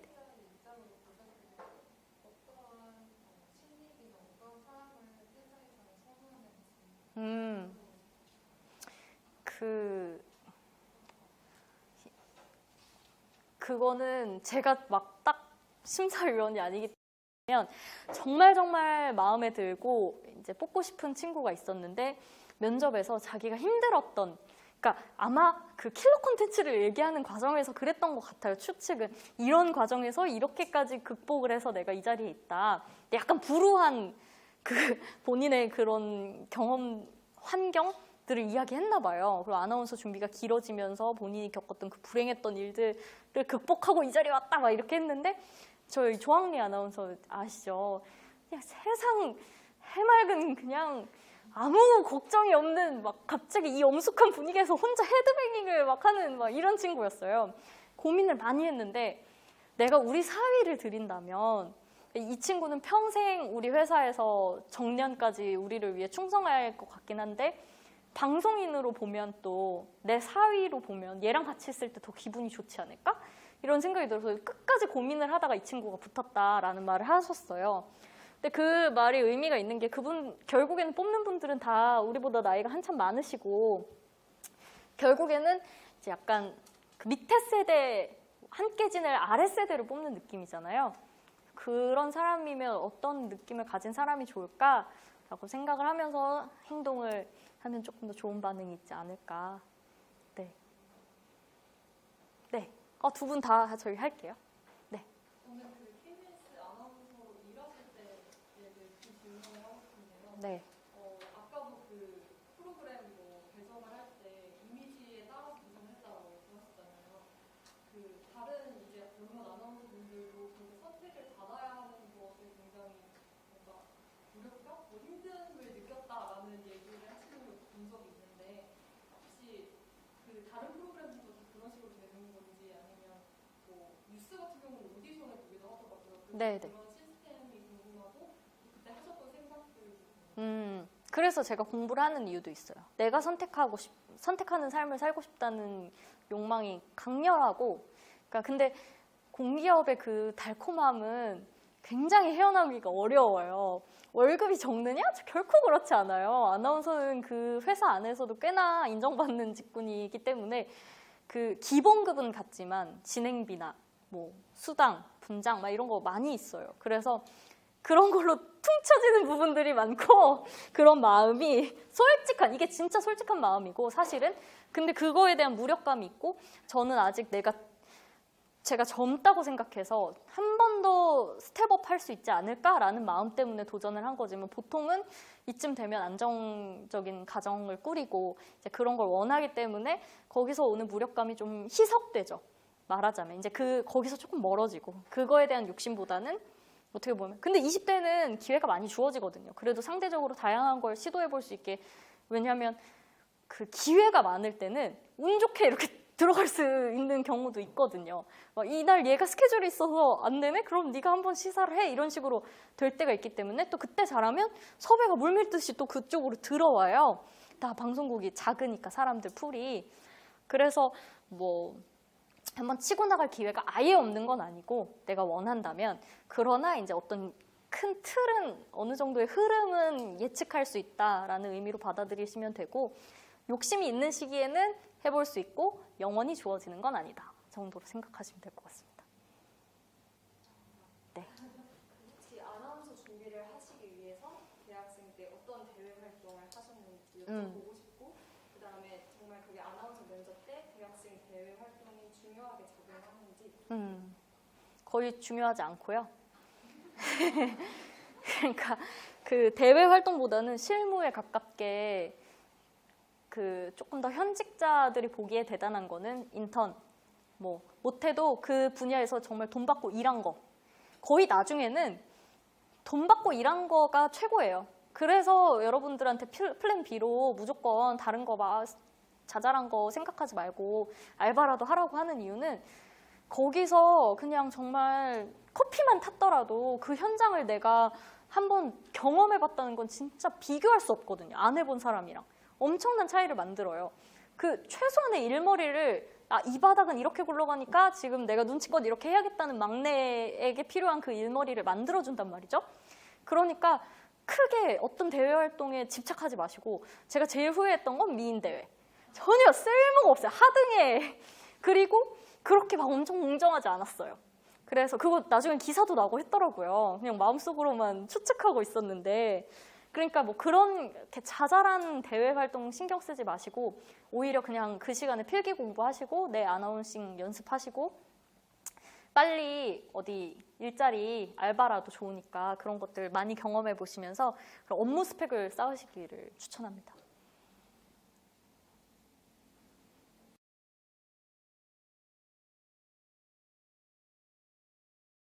없을까요, 이제? 네. 필기 공부를 20%만 하라고 하셨는데 혹시 매일 신문을 읽는 거는 그 정도까지는 할 필요가 없어요? 그거는 이제 제가 수능 공부에 빗대서 말하자면 선생님 쌤은 꼭 풀어야 할까요? 이 정도? 매산비를 하루에 매일매일 조금씩 풀어야 하는 걸까요? 막 이 정도예요. 그거는 굉장히 우문이라고 볼 수 있어요. 본인이 어느 정도까지 할 것인가를 정할 수 있고 저는 신문을 읽는 게 너무 고역이더라고요. 그래서 뉴스를 봤어요. 그 대신 그날의 뉴스가 굉장히 한정돼 있거든요. 사실 보도국에서 만들 수 있는 뉴스의 양이라는 게 진짜 정해져 있고 보통 연합에서 받아다가 이제 자기들이 조금 더 취재해서 심층으로 만들거나 하는 수준이어서 한 방송사만 매일 이제 풀로 나오는 뉴스 양을 다 소화해도 엄청나요. 근데 그거는 어플로 다운받아서 보면 진짜 중간중간에 뭐 어디 이동하면서도 볼 수 있고 하기 때문에 쉬워서 저는 신문보다는 이렇게 뉴스를 소화하는 편이었고 그리고 자세히 보다 보면 저녁 뉴스, 아침 뉴스에서 나온 거 저녁 뉴스에서 다시 재활용하거든요. 그래서 금세 커버할 수 있는 정도여서 이제 내가 어떤 매체를 볼 것인가 정도 해서 그날의 이슈들 근데 이슈를 다룰 때 제일 중요한 거는 이런 일이 일어났네가 아니에요. 아까랑 그 모든 공부의 맥락이 똑같은데 킬러 콘텐츠랑 똑같은데 그래서 여기서 제일 중요한 핵심 단어를 내가 머릿속에 체화할 수 있는가? 내가 이걸 어떤 식으로 나중에 그 표현할 수 있는지 시험장 거의 적어야 되는 거잖아요. 손으로 적을 수 있게 준비해야 돼요. 여기서 이런 일이 일어났네? 그래 대단하다 이러고 끝나는 게 아니라 핵심 단어 그러면 뭐 코인일 때 비트코인 요즘 난리 났으니까 그럴 때 뭐 코인 중에 핵심 단어 같은 거 기술적인 용어나 이런 것들 정리해서 이거는 두 문장으로 말하면 이렇게 말할 수 있겠지. 그 주관식을 채점하는 기본적인 그 틀이 그거예요. 핵심 단어가 들어갔는지. 그게 들어가면 몇 점, 뭐 없으면 이제 감점을 하는 식으로 주관식 채점을 하기 때문에 그런 것들을 외워서 한 문장, 두 문장을 만들어서 설명할 수 있는지 이렇게 깊이 있는 공부를 좀 매일매일 핵심 단어 위주로 하시기를 바랍니다. 네. 선배님 말씀 들으면 듣는 것만으로도 기분이 좋아지고 약간 유쾌한 느낌이 들어서 다행이네요. 그럴 때가 있을까 싶지만은 네. 혹시 자존감이 떨어지거나 그럴 때 극복하시는 방법이 있다거나 자존감은 지금 제가 수학이 60점이거든요. 굉장히 떨어지고요. 그러지 않을 때가 없죠. 거의 항상. 왜냐하면 나보다 더 많은 것들을 가진 사람들이 주변에 근데 사실 생각해보면 이 사람은 이걸 더 많이 가진 거고 이 사람은 이걸 더 많이 가진 건데 그걸 모아서 나는 그것들만 다 부러워하는 거니까 그럴 수밖에 없지만 그냥 그런 대로 살아야죠. 어떻게 해요. 저는 방법이 별로 없고 그냥 오늘 내가 할 수 있는 일을 열심히 하는 식으로 뭐 어떡하겠어요. 그냥 쟨 좋겠다 이러고 그러는 거죠. 뭐. 그 대신 내가 가진 걸 더 키우려고 노력해야죠. 없어요. 그냥 다 힘들죠. 다 엄청 힘들어요. 이렇게 안 살아도 되잖아요, 사실. 그죠? 조금 편하게 내가 마음의 만족만 버리면 되는데 그냥 그렇게 마인드 컨트롤을 계속하고 있어요. 내가 원해서 한 일이니까. 이거 내가 원하는 거니까 조금 더 해야지 뭐 어떡해. 그렇다고 포기할 거야? 그렇다고 안 할 거야? 아니니까 어쩔 수 없지 이러고 또 하는 거죠. 네. 혹시 면접장에서 약간 마인드 컨트롤하는 방법이 있으신가요? 그게 마인드 컨트롤이라기보다는 제가 면접장에 가서 할 말을 완벽하게 정해가요. 그러니까 그게 막 어떤 대답에 이걸 이렇게 말하겠다가 아니라 나의 킬러 콘텐츠 2가지 혹은 3가지는 꼭 대답을 하겠다. 이거를 꼭 말하고 싶었는데 오늘 정말 꼭 필요한 질문들을 해주셨는데 그 어떤 질문이 나와도 예를 들어 지금 생각나는 거는 다문화 프로그램을 만드신 본부장님이 저한테 질문을 하셨어요. 본인은 KBS에서 다문화 프로그램 만드는데 앞으로 이렇게 뭐 나아가야 할 방향이 어떤 게 있을 것 같냐. 그래서 근데 그 당시 정말 오랜 옛날이에요. 여러분 상상도 못할 아주 오랜 옛날이라서 아직 외국인이 방송에 등장하지 않았을 때예요. 그랬을 때 저는 제가 외국어를 그 다문화 프로그램이 실제로 조금 더 그런 과정에 다가가는 리얼리티를 더해야 된다라고 첫 번째 문장만 원하는 대답을 쳐주고 두 번째, 세 번째 문장에서는 나의 강점, 내가 가져간, 내가 꼭 말해야겠다고 생각한 두 가지, 세 가지 중에 하나를 말해야겠다. 해서 저는 외국어를 이거를 이렇게 잘 하기 때문에 근데 그냥 제가 외국어를 잘합니다 라고 하는 게 아니라 미국에서 인턴 기자도 하고 일본 예능 프로그램에 나갈 정도로 외국어에 재능이 있기 때문에 그런 사람들을 직접 만나서 그런 사람들의 목소리를 담을 수 있는 방송인이 됨으로써 일조하고 싶습니다. 하고 마무리는 또 살짝 연결해서 그런 다문화 프로그램이 KBS에 생기면 좋을 것 같습니다. 이런 식으로 한 서너 문장으로 한 질문을 구성하는 거죠.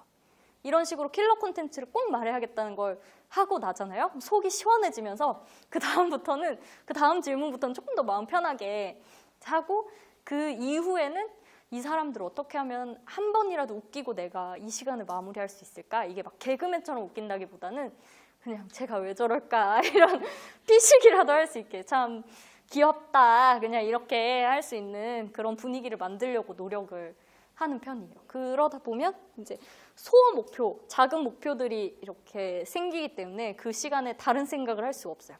오케이, 1번 콘텐츠 말했고 이제 뭐 질문하면 2번 콘텐츠 말할 거고 자 이제 마지막으로 살짝 웃길 수 있게 노력해보자. 안 되면 나중에 마지막에 굽신대면서 안녕히 계세요. 너무 힘들었다. 막 이런 그러니까 솔직한 인간적인 모습을 보여주더라도 어떤 그런 교감을 할 수 있는데 집중하다 보면 좀 마음이 풀어지면서 또 나는 웃음을 주려고 했고 그들한테는 인간적인 매력을 보여줄 수 있고 뭐 이런 그런 게 되는 것 같아요. 작은 전략들을 계속 세우는 거죠. 면접 안에서도.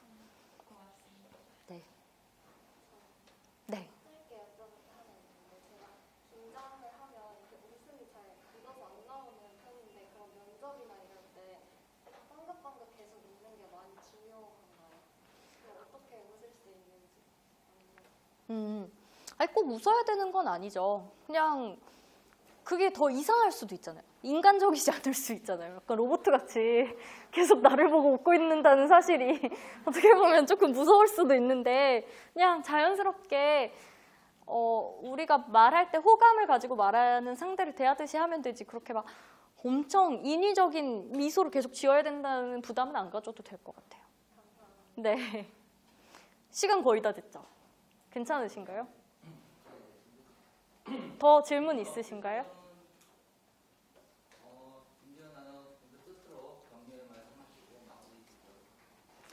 아, 네네. 세 가지 포인트. 아, 네. 그래서 가장 말씀드리고 싶은 건 나만의 킬러 콘텐츠로 내 인생을 차별화하기.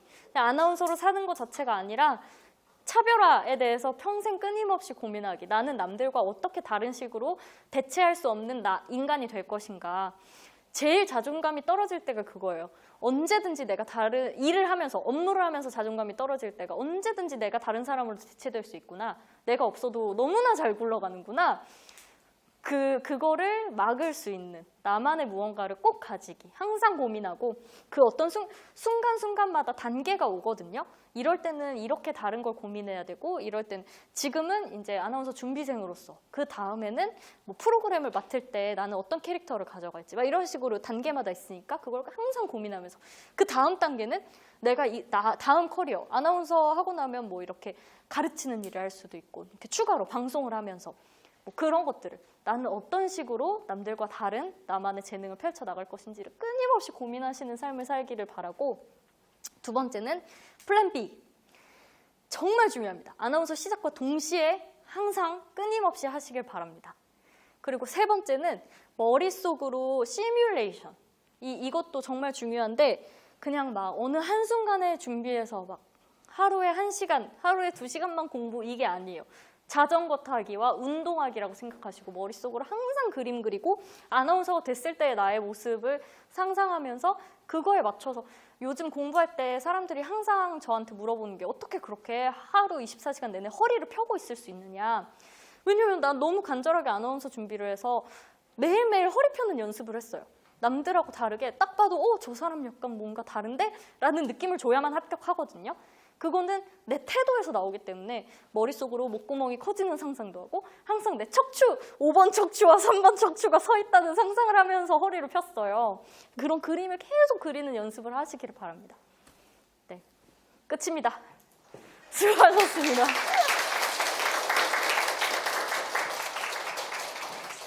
이렇게 찍어야 되나? 하나, 둘, 셋. 잠시만요. 좀 하세요. 네. 머리가. 하나, 둘, 셋. 감사합니다. 네. 이렇게 찍을까요? 배경이 너무. 화장 직접 하신 거예요? 아유, 샵에 갔다 왔죠. 하나, 둘, 셋. 하나, 둘, 셋. 감사합니다. 네. 네. 하나, 둘, 셋. 하나, 둘, 셋. 감사합니다. 네. 네. 하나, 둘, 셋.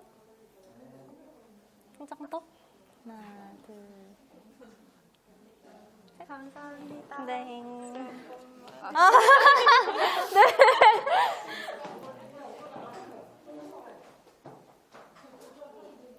하나. 어떻게 이렇게? 이렇게. 하나, 둘, 셋. 한 장 더 찍을게요. 하나, 둘, 셋. 네. 안녕하세요.